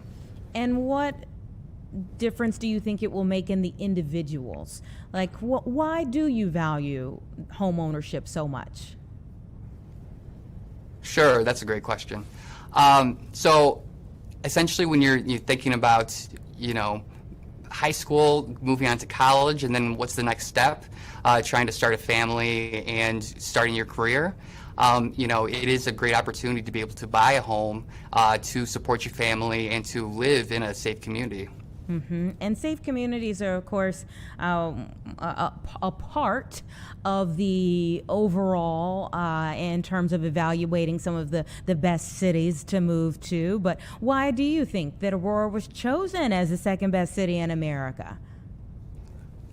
And that's something we're really excited about, that Aurora was chosen as the second best city in America. If you come to the downtown, there's so many great things for families to do, so many different great restaurants, and it's a beautiful city. It's a great community to live in. Mm-hmm. Were you born and raised in Aurora? So I was actually born and raised in DeKalb, but not too far from Aurora. I remember growing up and always coming to Aurora for the Fox Valley Mall and other events that Aurora had going on. Yeah, I was going to ask you then. You have a bit of a perspective there. What makes Aurora so special? What makes it stand out from the rest? So I started my position here 3 years ago for Aurora, and ever since then, I've just been able to see just the residents, nonprofits, businesses. They are so active in this community, and it shows that they want to be involved and they love this community. Mm-hmm. And so for someone who is looking for a home in Aurora, and maybe as a part of this program or others, do you feel like now is a good time? We've talked extensively about interest rates, property taxes, all of these things. Do you feel like now is a good time for someone to hop in the real estate game? I think now is as good of a time as any, honestly. I think that we have seen the interest rates coming down a little bit from a couple years ago, so that's a good sign. But also just thinking about renting a property as well, rents are almost as much as a mortgage payment is. So I think at this point, if you're able to afford a rent, why not think about a mortgage? Yeah, there are positives and negatives to it all, but for sure that is something that people have to consider. And as a management assistant for community development, do you see more growth happening in Aurora? I mean, a lot of places kind of get landlocked, or do you see some things that are coming up right now? So I think the exciting thing about Aurora is that there's always new things happening, and there's always new opportunities. I think just even thinking about when I started, we have the new casino coming in. We have a few other developments coming in as well. More affordable housing is coming in down the future, so that's a great sign. So yeah. Well, I think that Aurora is a wonderful city as well, and it's great to hear that you all have been chosen for such an esteemed program and also title. So thank you so much for taking a little time to join me and speak a little bit about what you all have going on. Thanks for having me on today. Absolutely. Take care.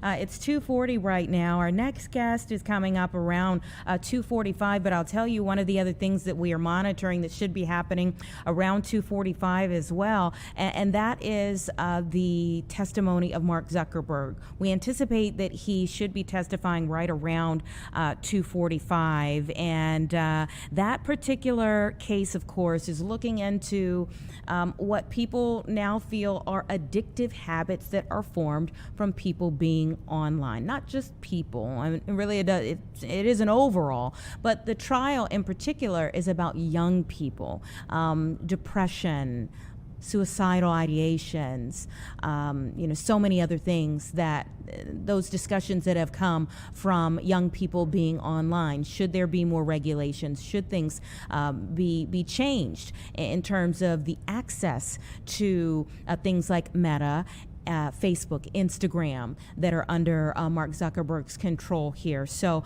we are monitoring that particular case that's ongoing, has been going on throughout the day. They started first thing this morning, and we're still monitoring what's going on with that as well right now. So give us a couple of minutes and we'll be right back.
Okay, so about 2:45, everyone. And again, Mark Zuckerberg is testifying today in this landmark social media addiction trial. And so I'm very glad that we have Professor Courtney Blackwell from Northwestern, who is joining me right now to kind of talk about the bigger issues surrounding how he ended up in that seat. Thank you so much for your time.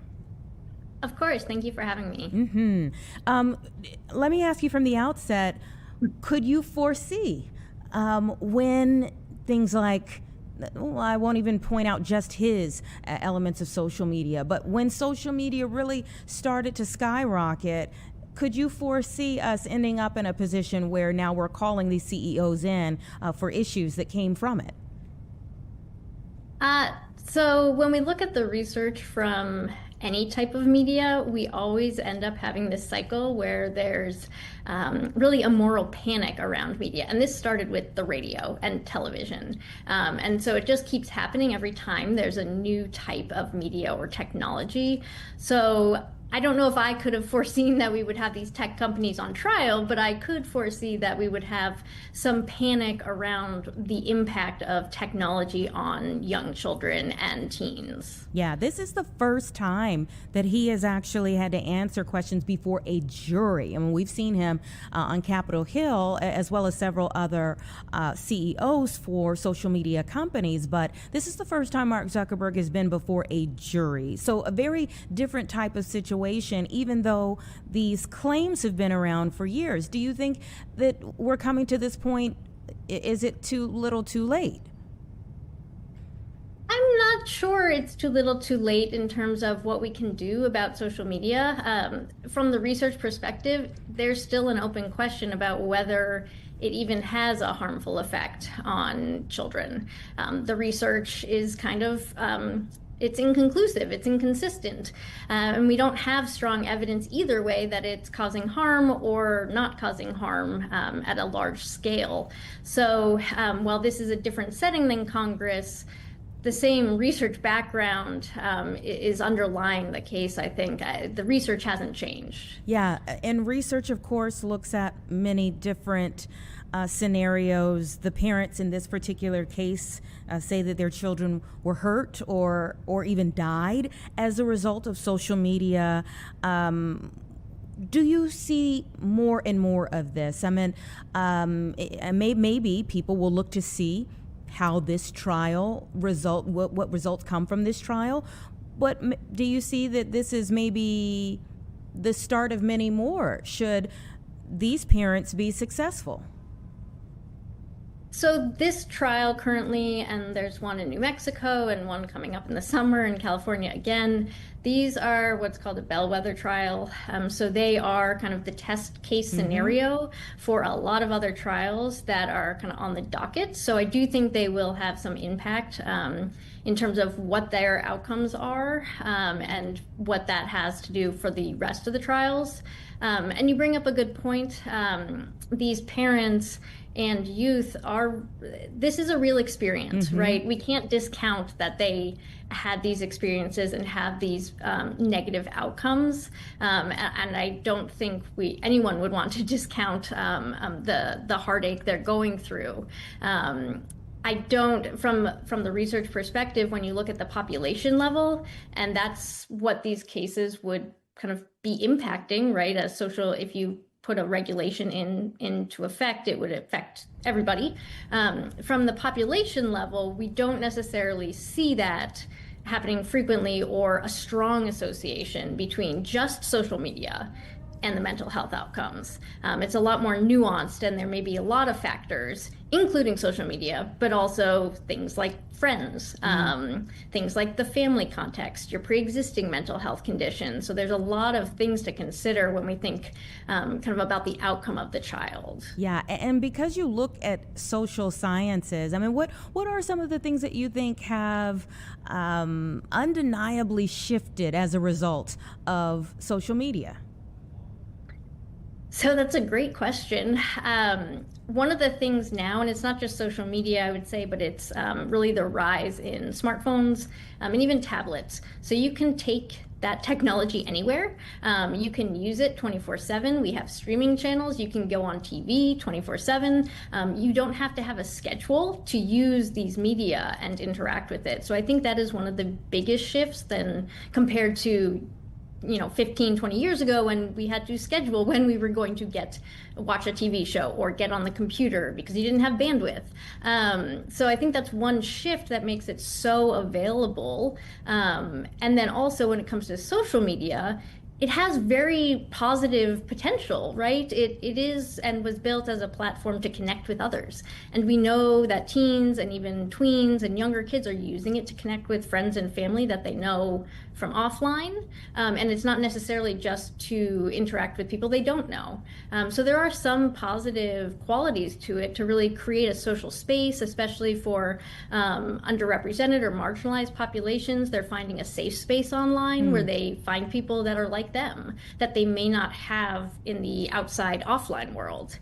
And then at the same time, it opens everyone up to a lot more challenges and in addition to the opportunities, right? So yes, you could interact with others that you don't know, and that might be a negative potential. So it's kind of this big mix of it has positive potential like any kind of type of media or technology, but there may be some drawbacks. And I think this case is really focused on, are those drawbacks, those potential negatives are they affecting the mental health of young children? Mm-hmm. And in you all's research, or what are maybe some of the more specific areas of research that you all find yourselves looking into as a result of social media expanding? Mm-hmm. So one of the things that we're looking into specifically in the research and actually related to this trial is really, when do kids start using these social media platforms? There's a federal law that you can't collect data online from kids under 13. But we know, and I think the media technology companies have also stated they know that younger kids are online and they are using the social media platforms. What we don't know is how that impacts their health and development over time. We've really focused on the teenage years because that's kind of who was using it, but we know the younger kids are now. So digging deeper into what does it mean to start using a Facebook, an Instagram, a YouTube when you're 5 or 6 or 7, and can that have negative impacts? Can it have positive impacts? Or is it just indifferent and there's no real impact? It's just another facet of a child's life. Wow. 5, 6, 7. That's wow. And there are many parents who are joining pledges now for the wait till 8th. I've heard many speak about. What are your thoughts, or what are in your opinion now, based on the research that you've seen? So you've seen some numbers that maybe some parents haven't. How would you advise parents? So there actually hasn't been that many studies that look at this. There was a recent one that it just came out looking at when a child was given a smartphone and the age of smartphone initiation and their depression. And in that study, it was longitudinal, they did find a small association where the earlier the child was given the smartphone, the more likely they were to have a poor mental health outcome a few years later, versus if they waited till they were 11 or 12, or 8th grade would be about 13, 14. So that's one study. More studies are needed. One consideration when signing up for these wait for 8th or kind of restricting the media is to think about, is everybody doing it in your community? Because if they're not, then you're suddenly creating two different groups of children, one who have smartphones and one who don't. And I'm guessing, knowing the behavior of children, and especially as you get into teenage years, they may find ways to get access to smartphones or to the social media because they want it because their friends in the school district next door have it. So it's almost, you can't keep all the kids in one little community away from the rest of the community that hasn't signed on. So it could be potentially problematic in that sense. But I do think the research is growing around, is there an appropriate age to start giving smartphones, and whether or not that really prevents poor outcomes in the future. Yeah, well, we'll see what happens with this trial, and we may have to call you back when we get an outcome, because it is one of those things that I do think that so many parents, guardians, teachers, educators, are all trying to ponder right now. So thank you so much for your time and your expertise. Yes, of course. Thanks for having me. Take care. Everybody, it's about 2:54. Our chief meteorologist is here. So give us 2 minutes and we're going to talk about this weather outside.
.256, we have a few moments with our chief meteorologist, Emily Wells. Thank you so much for coming up. Of course. And especially on another beautiful day out there. It has been windy, though. So windy. So we do have that wind advisory that's remaining in effect until 6 p.m. for a large portion of the area. And that's for west-southwesterly winds that are gusting as high as 45 to 50 miles per hour. Ooh. Just before I came up here, I actually checked at what our most recent wind gusts were. And at O'Hare, was 48 miles per hour. So, I mean, look at that camera. The wind, yeah, it is. It's cranking out there, but I mean, yes, it's windy. Look at that bouncing around, actually. But it's stunning outside. It is. You know, if we have to take the wind to get temperatures like this in February, we'll take it. So is the wind blowing in good weather or out good weather? Well, we're kind of in between. Okay. So I guess you could say that it's kind of blowing in poor weather. Because tomorrow we have another storm system that's going to come through. That's going to be triggering some showers, some thunderstorms. And by the way, talk of the town today. Dirty rain. Yes. And actually, I was noticing a lot of the cars on my drive-in filthy. Yeah. So there was a lot of questions about that. And really what it comes down to was the storm system that we had come through last night, that came in from the southwest. So we have to look at the big picture here. What's going on southwest of us? And in Oklahoma, over the last several days, there's been a very, very large wildfire, one of many that are going on. And at this point, I did just check right before we came on, and as of this morning, there's about 155,000 acres that have burned in Oklahoma. So what happens, especially when you have a frontal boundary come through and there's already ongoing wildfires, or if it's very dusty, very dry, which of course, if you have wildfires going on, it's dusty, it's dry. Right. So as the frontal boundary came through, it was able to loft up a lot of that ash a lot of the dust and then throw it up into the atmosphere. And then it became our problem as the rain came down across the Chicagoland area last night. So it actually was dirty rain. You know, we had all of that dust that was up in the atmosphere. And typically for a raindrop to occur or to develop, you need to have some sort of nuclei. It's called condensation nuclei, something for the water vapor to condense upon. So it condensed on all of those dust particles. And yeah, rain down became our problem. Yeah, I mean, just looking around, like you said, you're like, It's just icky, right? Like it's very, it was like muddy rain. It was kind of gross, but it was one of the most clicked on topics, most research topics by people here in our area, like asking about dirty rain. Well, and again today, we have those west-southwesterly winds. So we have at least an element of some of that ash and dust likely in our atmosphere again as we go into tomorrow. We have another totally new system. meaning to Ash Wednesday. Yes, yeah, exactly. Yeah, so we could be dealing with this again tomorrow, although I don't think it's going to be quite as dirty, if that makes sense. So I think we're still going to have, some particles that are coming down in that rain, but I don't think it's going to be as muddy looking and as dusty looking as what we just experienced. But tomorrow, we could have some stronger storms. Okay, so talk to us about that. Yeah, 'tis the season, right? So we're going into the spring season, at least getting close to it. And we do have a really powerful storm system that's going to be coming through tomorrow, but it's all about the timing. So we have all of the ingredients tomorrow present. It's a matter of can they all come together at the exact time. So what we're going to be watching for is any sort of storm development, especially late afternoon into the early evening hours. That's the window that we could have the potential of seeing severe thunderstorms tomorrow. And with severe storms tomorrow, all hazards could be at play. That includes isolated tornadoes.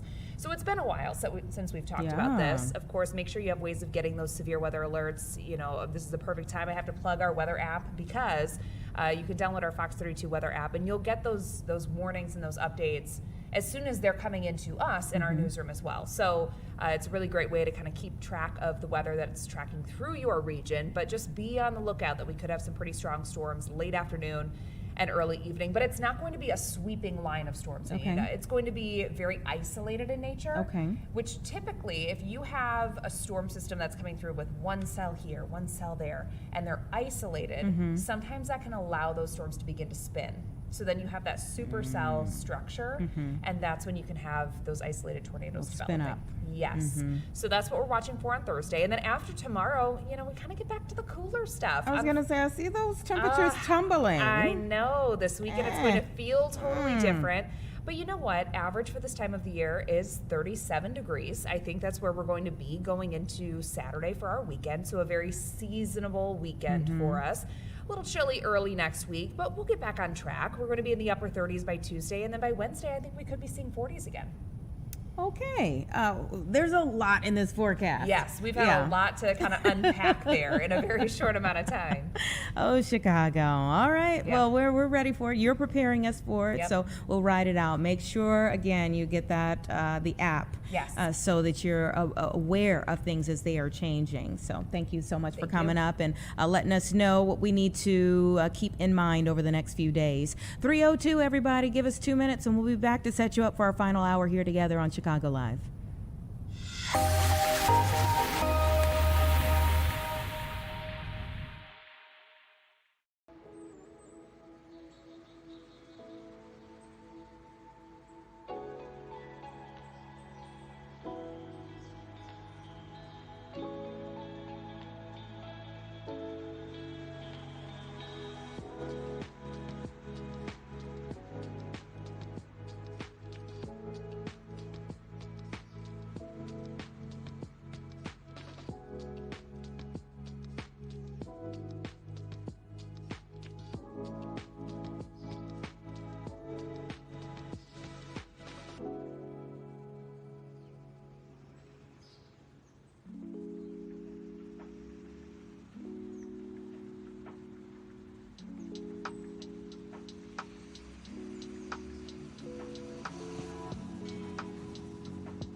right, it's about 3:05, everyone. Thanks so much for being here with us in our final hour of Chicago Live for this Wednesday. And we still have some really interesting conversations to have before we get out of here and turn you over to the 4 o'clock news. We know we are just a few months away from the Obama Center opening this summer, and the Obama Foundation and Airbnb now have formed a partnership, and they are going to be talking to people today on the south side in the area around where the Obama Center will be, which is Hyde Park, about using their properties for profit. Could be a little controversial of an idea, but we're going to hear them out and talk a little bit about what they are anticipating, what they are, what they are seeing as possibilities for residents in the area. Again, that should be around 3:45. We also anticipate having a conversation about making Hinsdale more dog friendly. I love the little puppies all around, and so I'm looking forward to that conversation about what's going on there in Hinsdale. But first and foremost, we have this conversation, and it's really, I got to juxtapose it. And here in the city of Chicago, we have what many people would call an embarrassment of riches when it comes to restaurants.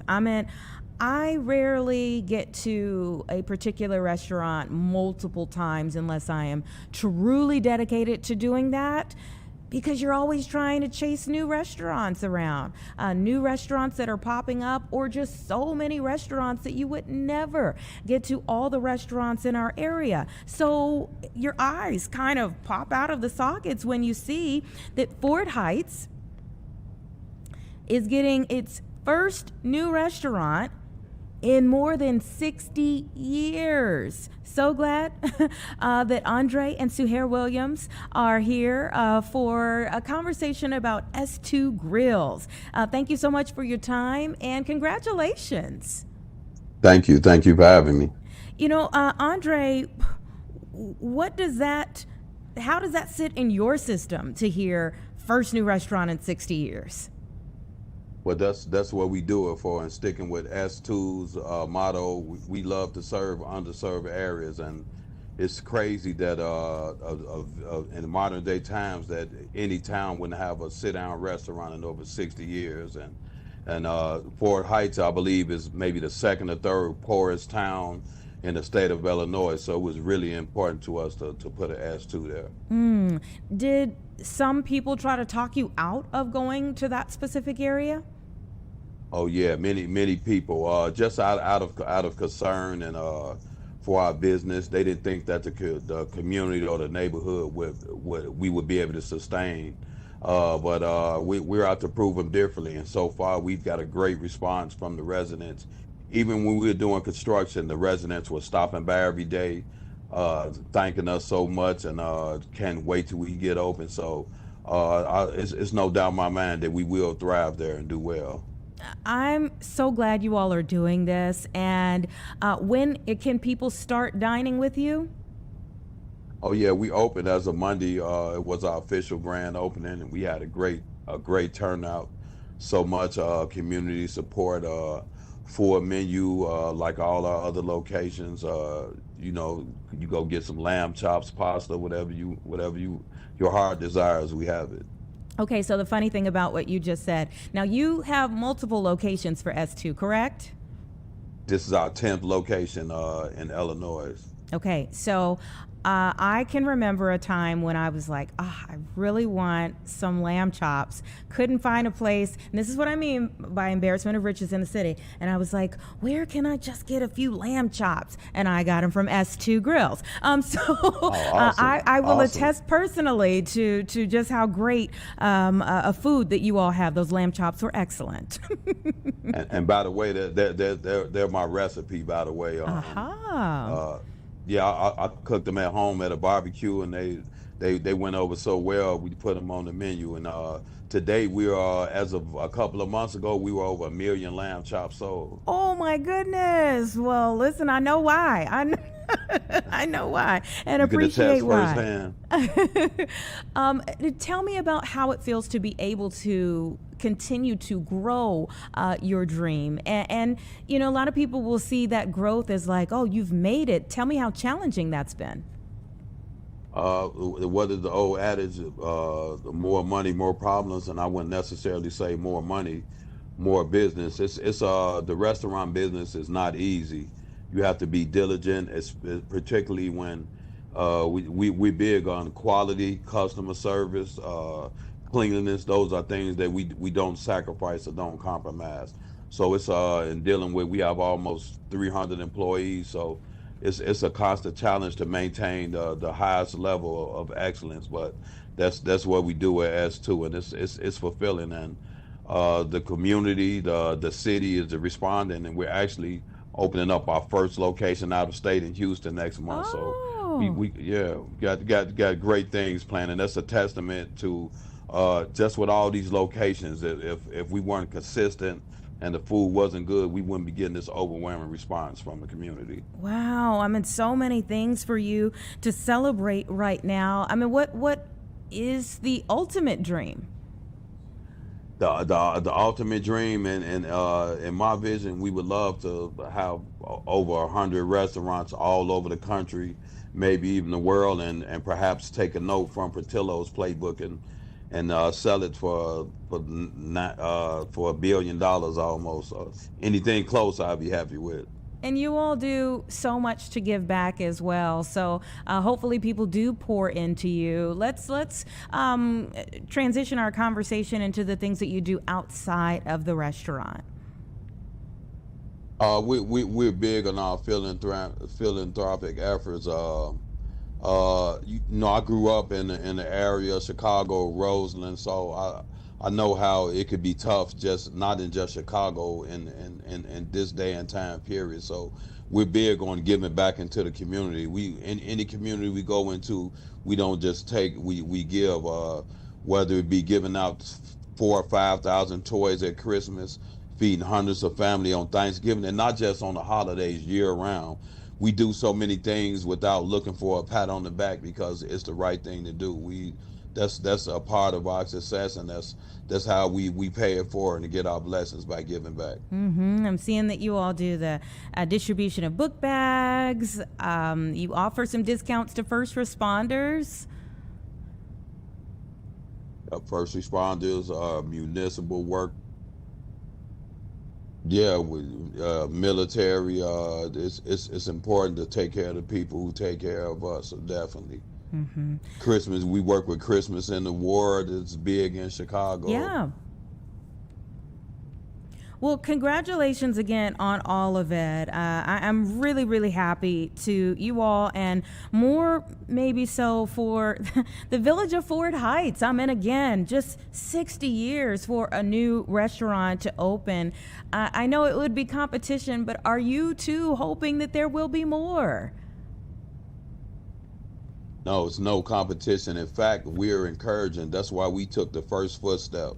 And hoping that other businesses will follow our lead. Like, don't just count a town like Ford Heights out. That's where it starts, with a footstep. You know, hopefully we're the catalyst to other business coming. And I believe we have faith. We just have to have faith in people. If you build it, we hope other restaurants, other business will follow our lead and hopefully help this town turn around. I hope the same. Now, I gave the lamb chops a shout out, but what are some other things on the menu? If lamb chops aren't someone's thing, give me some other things on the menu that people can try.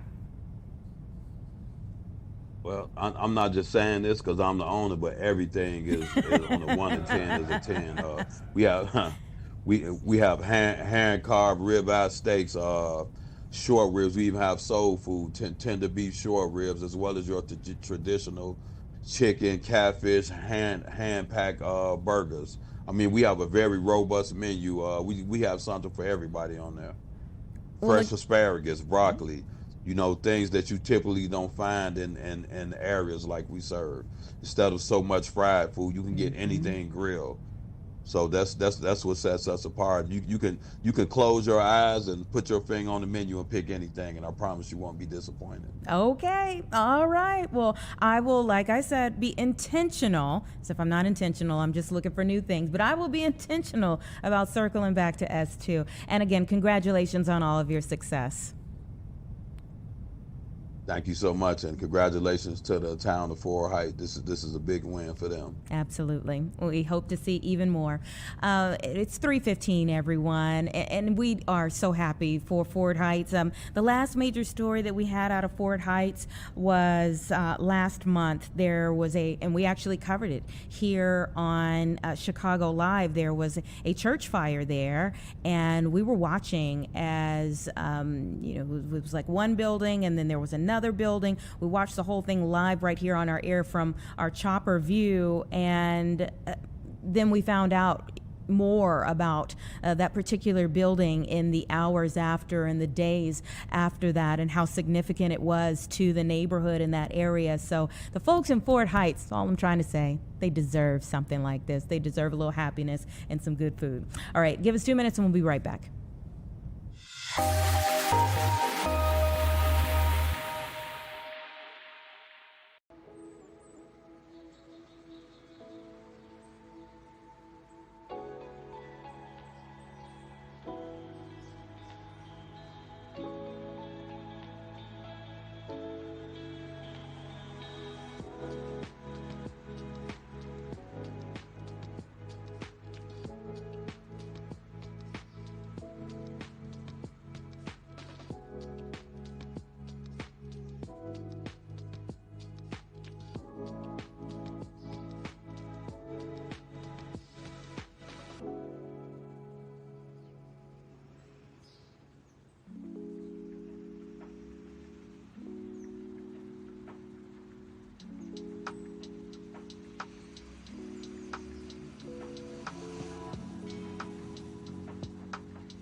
All right, welcome back, everyone. Right now, there is a very special event that's taking place out at a place that has received so much negative attention over the last several months here in our area, and that is Broadview. The ice processing center there, of course, was the center of many protests, many very tense moments, filmed moments, at times violent moments, at the height of Operation Midway Blitz in our area, and repeatedly, especially as we got into November and December and January, there were groups that were trying to get inside. They tried to follow all of the rules to get inside of the Broadview Ice Processing Center to deliver communion to people inside. And we even had them here on Chicago Live, speaking to them about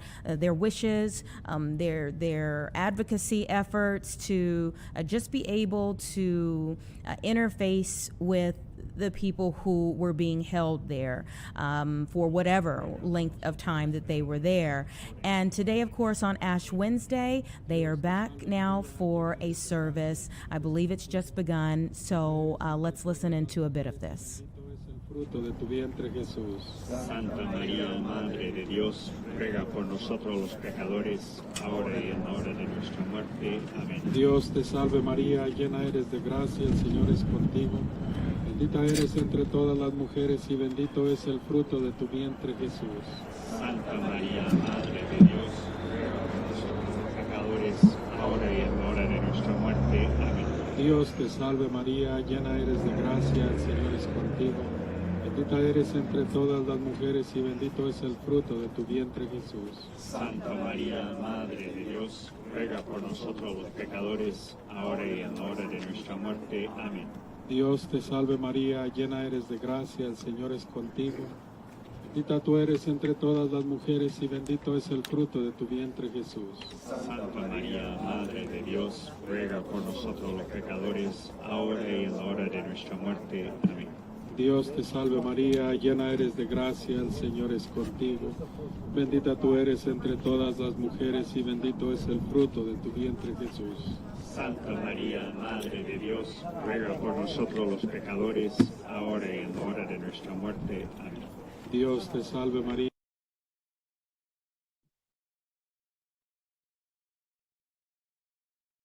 Just listening in again to a moment of their service there outside of the Broadview Ice Processing Center. Many of the groups that have been going there have been denied entry, but they have not been deterred from going back time and time again. So on this holy day, as the season of Lent begins, they have returned for the purpose of delivering ashes there to Broadview, the ice processing center there. I believe they were speaking in Spanish. Of course, it is an immigration and customs enforcement facility. So many of the people who have been held there speak Spanish. And so very interesting that these groups have continued in their mission to either get inside of the facility to be able to deliver the ashes or to be able to deliver communion personally to the people inside, or to still stand on the outside and let them know, whether they can hear them or not, that they are not alone, that there are people who care for them and who are praying for them and lifting them up on these special occasions especially.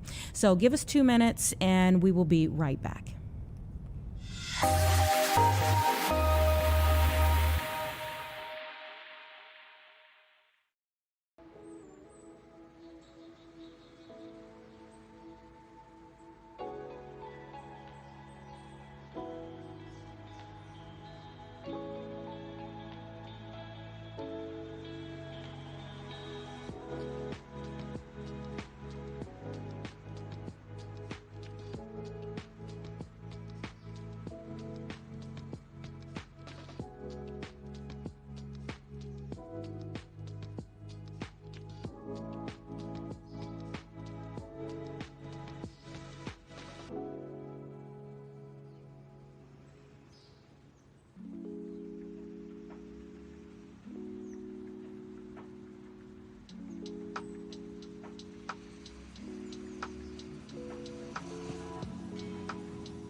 Okay, everyone, just before 3:25 right now. And of course, last night, I think meteorologist Mike Kaplan would have said that we had a muddy pause alert for the dirty rain that came through our area. But of course, we love our puppies throughout Chicagoland. And in fact, Hinsdale is adopting some new pet policies so that we see even more out and about. Let's go ahead and bring in the mayor of Hinsdale, Greg Hart. Thank you so much for your time. Thank you for having me. Pleasure to be with you. Tell me why you all decided to come up with some new pet policies. Well, here in Hinsdale, we realize that our four-legged friends are as much a part of our families as anyone else, and quality of life matters not only to them, but to their owners.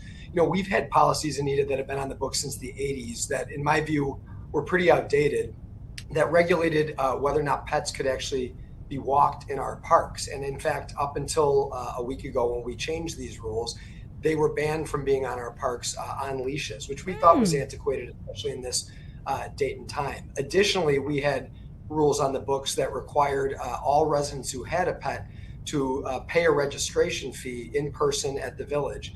Again, these were put on the books in the 80s, and we want to make sure that we're having respect for residents' pocketbooks as well as their time. So we thought it was very important to get rid of the registration fee and also open up our parks to our four-legged friends. Oh my goodness! I wasn't expecting something to hear about. Yes, they are very outdated policies for sure. Now, who brought this to you all's attention? Was this you all just kind of doing an overhaul of like here? Let's kind of look at where we stand with some of our policies and how we can update them to 2026, or did somebody bring this to you all's attention? It was a little twofold. So credit to our board and our Parks and Rec Commission. I know they've been looking at potentially changing the rules allowing pets and animals in parks for some time now, but we finally got it over the hump, which we're very proud of. On the fee perspective, one thing when I took office 9 months ago almost, coming up this a year this May, 9 months ago from where we stand and talk to each other today, I really thought it was important to take a top to bottom look at what I call nuisance fees, fees that are bringing not that much in terms of revenue to the village, but cost a lot of time and are frankly a burden to the residents for a variety of factors. And one of these fees was this pet registration fee. I'm hopeful that we can remove some additional ones moving forward, but this is where we thought it was very important to start, especially with the weather getting better and people wanting to spend more time with their animals outside. Ooh, nuisance fees. I want to talk to you a little bit more about that momentarily, but as I said, I am a dog lover, okay? But did anyone try to fight you on these? Luckily our board was very supportive. We did not hear much in terms of any opposition from the community. In fact, I think a lot of individuals were very pleased that we were taking a look at this and making some changes. The one thing I do want to note, public safety is a top priority of our board. One thing that was even more important to all of us as we were considering this is that the health and safety of people as well as the animals was critical. There are already existing state laws and county ordinances that ensure that animals, for example, that are in these parks, Anita, need to be up to date on their vaccinations. But Hinsdale had another law on the books that, in our view, was duplicative. So we removed the duplicative one, but the existing state and county ordinances regulating the safety and making sure animals are up to date on their vaccinations, those still stand in place. And I think that's a big reason why we had nothing but support for these changes. Oh, right. So support for the changes. Tell me where you found some other nuisance fees. There's a few of them. And look, this isn't going to be changed completely overnight. That's why we needed to first select the ones that we thought were top of people's mind. And obviously the animals was top of many people's mind. But for example, we have alarm registrations. If you have a security system in your home, you need to register that with the village and pay a fee.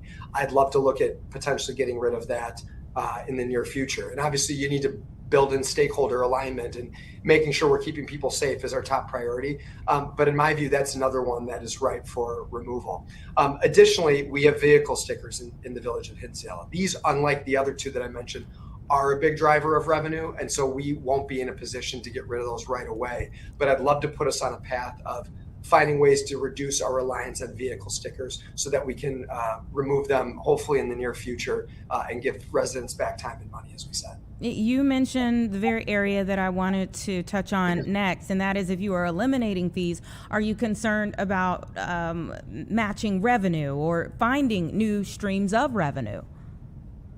One thing that I am trying to do is really find opportunities to grow our revenue base through sales tax generation. That's why if you've been to our amazing downtown in Hinsdale, you've seen a lot of new restaurants that are gracing our streets. And that's something our residents have really wanted. It's all about building a quality of life that makes this an excellent community to live, work, and raise a family. And so I'd rather find ways to grow and add more to our sales tax base so that people want to come and spend their money eating and drinking and enjoying their life at our amazing downtown area versus relying on these nuisance fees. Now, look, as far as the pet registration goes, that brought in a small amount of money. And so this is why we felt very comfortable and frankly adamant about getting rid of it, because it actually costed our staff more time to process than it did bringing it to the village and its coffers. And again, this is about respect for not just the dollar sign after it, but people's time, and that's why that was the first thing that we stood out to reduce. Yeah, you are, as you mentioned, a new, and as I can see, a new younger generation of leadership there for Hinsdale. Tell me that it feels that there is a different energy from you in terms of the direction that you're hoping to take Hinsdale, which is already a wonderful area. Thank you. I'll take that compliment when I can still get it, because as you know, it's fleeting. But yes, I am relatively young for my job. I'm the first person to have this position, youngest person to have this position in our town's history. But I think I reflect the vast majority of people who call this town, Hinsdale, as well as the broader Chicagoland suburbs, home today. You know, I did a survey prior to taking office that showed that this was a very mixed community in terms of its age demographics. And in fact, millennials and Gen Z are starting to make up a plurality of people who call this place home. And Anita, especially after COVID, when we see less and less people commuting to their day-to-day jobs, it's important that we adapt our lifestyle and the town and its amenities around what people want today. And they're spending a lot more time in the village because they're not commuting for work. They're eating here, spending more of their time here, and of course, living their lives here with their families. We want to give them the amenities that continue to make this place rated the best place to raise a family in the state of Illinois. And I think that's the main impetus for a lot of the changes we've been making. Now listen, I'm not stirring anything up, okay? But I'm not sure if you were here, and I doubt it, for my 2:30 interview with Aurora. They were just named the second best city in America to move to. So how do you move them out of the way? Well, I have very good relationships with my counterparts in Aurora. It's a great community, and we're taking nothing away from them. We are planning to do a lot more, though, here to make Hinsdale great. And I think it's already a fantastic place to live.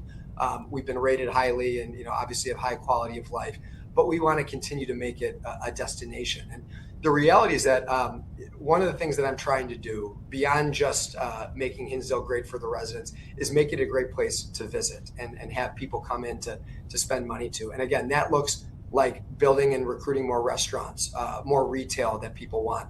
I have sometimes quipped that I consider myself not just the mayor of this village, but the chief marketing officer. And so what you're going to see me doing a lot more, Anita, is talking about the great attributes that make us a fantastic place to live. We're close to the city of Chicago. We have incredible schools. We have an incredible downtown.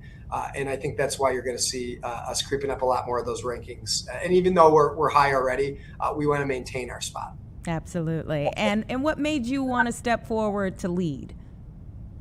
Well, public service is one of those positions where if you're not getting someone who cares deeply about the betterment of the community, then you're not going to get people that are at the top of the list of who you want to have these positions. I'm raising 3 young kids here in Hinsdale. I grew up in this community, so I know what it meant to grow up in an area that provided opportunity for me to pursue my own potential. I want that same thing for my kids, but also all kids who call this community home. And that's why we need to make sure that we're doing right by the next generation, making this continue to be a great place for those that live here today, but a place that's going to be there and winning these competitions for the next generation. And I think we're a town that cares a lot about our history.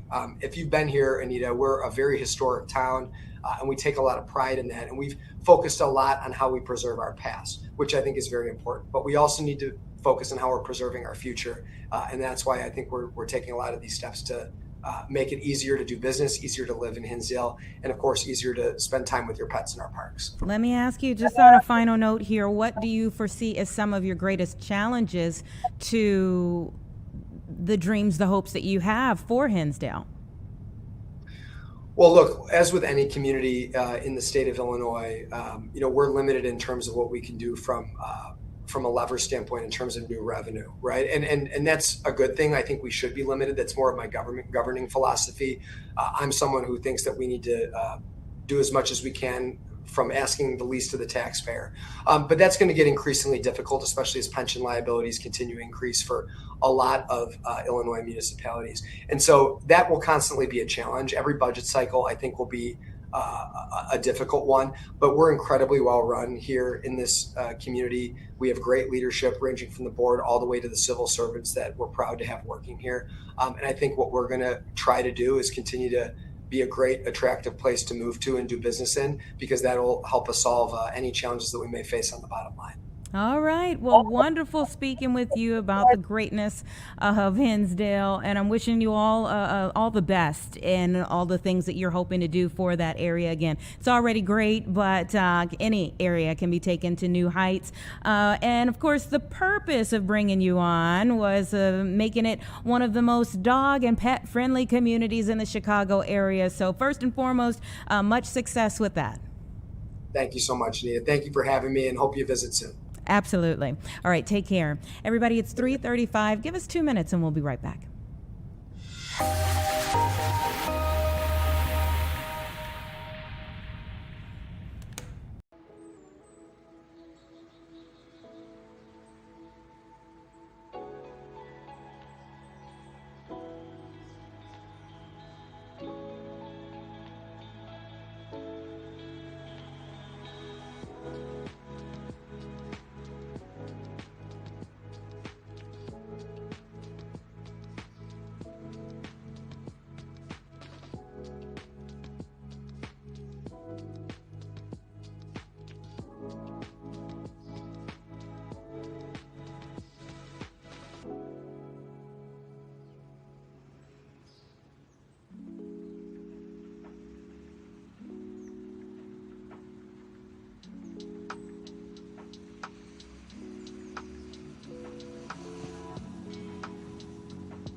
All right, it's about 3:38 right now, and we want to take you back to Broadview. The village of Broadview is where we are seeing community leaders come together. They are getting ready, religious leaders in our area are getting ready for a press conference there, as we are told that those who came to deliver ashes to the detainees there inside of the center have been allowed in. Now, let me give you a little background on this. I was telling you it's been a point of contention for quite some time as these religious leaders have tried over and over again. I remember having them here on the show right before Dia de los Muertos. They were refused. They went through all of the hoops and hurdles to try to get in, and they were refused. But today, they have been allowed in. This is because last week, a judge ordered the U.S. Department of Homeland Security to grant the Christian advocacy group access to the Broadview Detention Center right there to give detainees ashes here on Ash Wednesday because it is the Christian season of Lent that is now beginning here. So the judge said the court finds that the government has substantially burdened the plaintiff's exercise of religion, and therefore they were allowed in today. So a huge moment for that group that has consistently attempted over and over again to get inside of this facility, now being allowed in for the first time. And it's such a pivotal moment here on Ash Wednesday. We do believe that Cardinal Blaise Cupich will be celebrating an outdoor Ash Wednesday Mass, and they'll have a procession in solidarity with immigrant families. And this is hosted by the Coalition for Spiritual and Public Leadership there. So again, finally being allowed inside of the ICE processing center there in Broadview after months of consistently going there to attempt to see about the religious needs of the spiritual needs of those who are being held inside. And for Ash Wednesday, they are now, after a federal judge intervened, they are now being allowed inside of that. They are anticipating, again, a press conference at any moment. If we're still here on the air online for you during that time, we'll go back to it live, but it may be in the 4 o'clock hour. And if so, right after us, we are sending you over to First at 4 and they will take it there. But our photographers are already there waiting for anyone to step in front of that mic for the press conference. Now, it's 3:40. We're also taking a look at what's going on the stock market as always. Let's see where things finished up for the day. And look at that.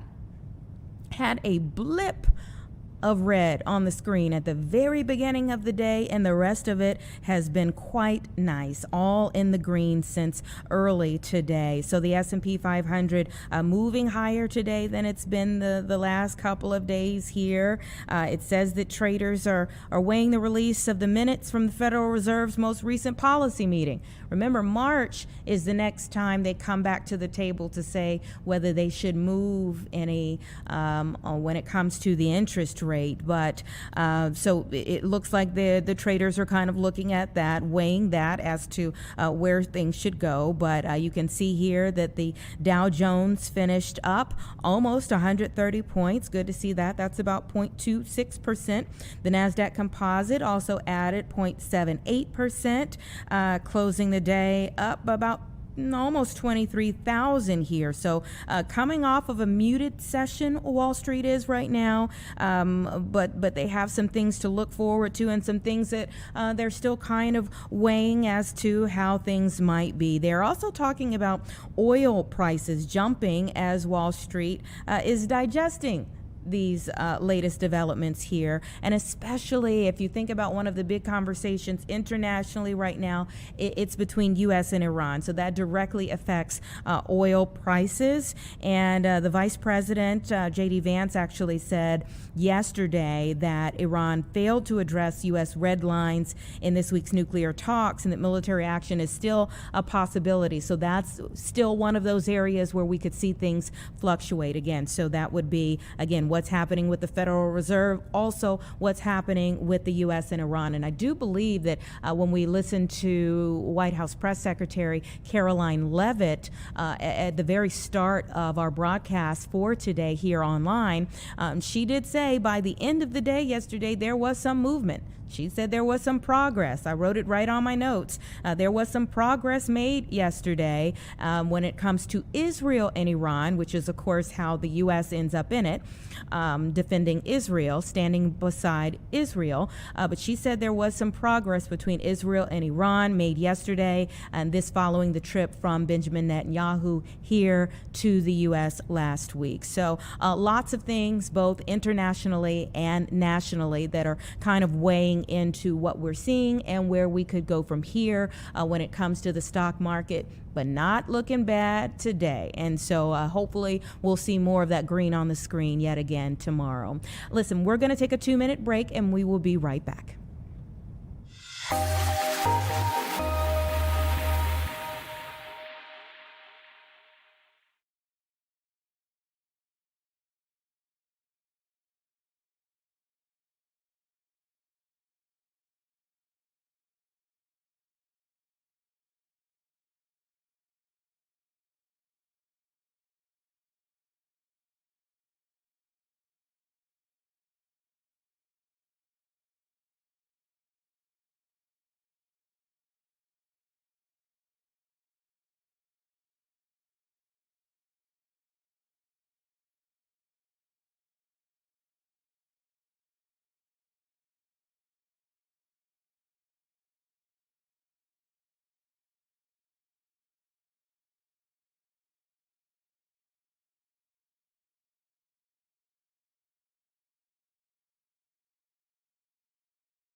All right, 3:47 right now, and it's time for our final conversation here on Chicago Live today. You know, we are anxiously awaiting the opening of the Obama Center coming up this summer. We have watched it come up from the ground, and there have been many conversations about it along the way, and now the moment is almost here. And there are still conversations that are being had. In fact, Airbnb and the Obama Foundation are forming a partnership to speak to residents in the area around the Obama Center, so primarily Hyde Park, who may be able to use their properties to benefit their pocketbooks with the influx of people that we all know will be coming in to see the Obama Center for itself. So I have Airbnb Director of Community Partner Programs and Engagement, Janae Ingram, with me now. Thank you so much for joining me. Thank you for having me. So tell me how this partnership came about. Well, we have seen the impact that tourism and large events, quite frankly, have had on the South Side. Over the last year, South Side residents have made more than $15.1 million from Airbnb tourism, from things like the Beyonce concert and Lollapalooza. We know with the Obama Presidential Center opening, it presents a huge opportunity, and I think the Obama Presidential Center and the Obama Foundation recognize that as well, and saw this as an opportunity to really drive core economic empowerment to the community. And so today's free workshop that we held earlier today was really a focus on helping residents prepare for the influx of new visitors and essentially how they can participate directly in that local tourism. What was some of the feedback that you got from the community members who joined you? I think everyone is really excited. A lot of what you also were saying about, there being this anticipation, people really understood the value that Airbnb can bring to communities. We know that for so many South Side residents who have benefited from this tourism and are hosts on Airbnb, 60% of our Chicago hosts say that hosting has helped them stay in their home. So that's a critical number. We also know that over 70% of census tracts in Chicago are home to an Airbnb, but not a hotel. So in many ways, we are helping residents tap into this tourism that they wouldn't normally see. And because of that, they're able to pay for their mortgage or pay for other home costs that come along with, home ownership, or help to offset other rising costs just that go along with the cost of living. Now, of course, I know that we've spoken to people in the neighborhoods and other communities who are really struggling with how to regulate how many Airbnbs should be allowed in the area. People who maybe moved there years ago, and then all of a sudden they feel like their neighbors aren't using their homes for the same purposes that they're using theirs. How do you speak to those people who may be in Hyde Park or Bronzeville around the center? In Chicago, residents are required to register their unit and obtain a permit number before listing their space on Airbnb. And so we always encourage prospective hosts to stay up to date on local city and county short-term rental rules so that they can host appropriately and responsibly, as well as in compliance with local laws. We also provide tools and information through our responsible hosting page that help residents understand the process and get started right away. So we want to be good partners in this and provide lots of information and resources for the community. Are there some best practices for people thinking about using their homes for this when the Obama Center opens? I think that there are a lot of best practices. One of the things that we started a few years ago was really creating a Superhost ambassador program that allows for potential hosts to be matched with someone who is an expert and knows really well Airbnb and can help them sort of navigate through the process of setting up, what things they should keep in mind. We also host on our own, we host several webinars and different series that help new hosts get established. And so we encourage people to go to Airbnb.com, and there's links about how to host and hosting itself, signing up. We've over the years made the process much more simple and straightforward. So it becomes really easy for you to find all that you need to know in order to be a great Airbnb host to the new guests that are coming to your community. Did you all seek out this partnership, or did they seek you all out? I think we've had a long-standing relationship in terms of community engagement. We have spent a lot of time in the Chicago community. I myself am not from Chicago, but have spent a good amount of time engaging with communities there. And so we look for a variety of community partners who can help us spread the word about how Airbnb can be a viable tool for residents. This really builds on our commitment to everyday Chicagoans. Last year, Airbnb, and I was there, Airbnb announced its largest ever investment to Chicago organizations with a $500,000 donation distributed across 5 Chicago-based organizations. And all of it was really designed to expand access to affordable housing, home ownership, entrepreneurship, and neighborhood resilience. So this is a long-standing, part of a longer-standing effort that we have to engage Chicago and the neighborhoods where people live. Anything with the Obama's name on it, and especially here in the city of Chicago, kind of finds new light. What does it mean to a company like Airbnb that's already very popular, to have this extension of what you do, to have this stamp, this partnership? Resident-led tourism is truly not only providing visitors with accommodations closer to the action and where everyone wants to be, but it's also really putting money directly into the pockets of Southside residents. And we think that that's a great thing that we want to continue to ensure people know how to tap into. So really, this is part of our mission, and it's why we've done this work for so many years. It's why I've spent a lot of time in Chicago and quite frankly, other cities around the country. But core to Chicago, we want to make sure that these census tracts that don't have hotels can tap into the tourism that is being brought to the city. Now, you had the workshop today. Are you anticipating holding a series of them for this specific purpose ahead of the June opening of the Obama Presidential Center? Or, is this a one-time thing that you all did for today? We will continue to examine what is possible. I think, again, this is something that we do on a regular, ongoing basis, is that we create these opportunities for people and everyday Chicagoans to learn more about this economic opportunity.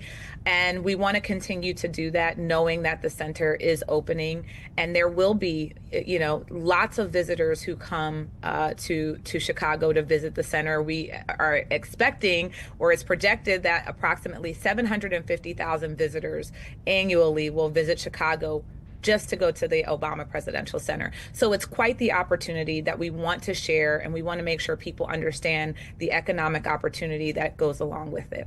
Well, thank you so much for your time and attention to this, Janae. I can't wait to hear more from the residents in the area in terms of either how they're using it or their views on it once it is up and running and more people are using it for this purpose. Thank you again for having me. Okay, take care. 3:56, everyone. Give us a 2-minute break and we'll be back to close things out.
Welcome back, everyone. Thanks so much, as always, for joining us here on Chicago Live. We're here each and every weekday from 1 to 4 p.m., and we have covered quite a bit today. We talked about the wonderful things happening in Aurora, the great things happening in Hinsdale, the new things happening in Fort Heights. So I love how we kind of hit several of the suburbs. We talked about challenges that our nation is grappling with when it comes to social media, and we saw a huge moment in our community there in the village of Broadview, where religious leaders were finally being allowed in that ICE processing center there to give communion for Ash Wednesday for the people who are being held there. And we yet again took the time to honor the life and legacy of Reverend Jesse Jackson. We will see you tomorrow, and we'll take you over to 4 right now.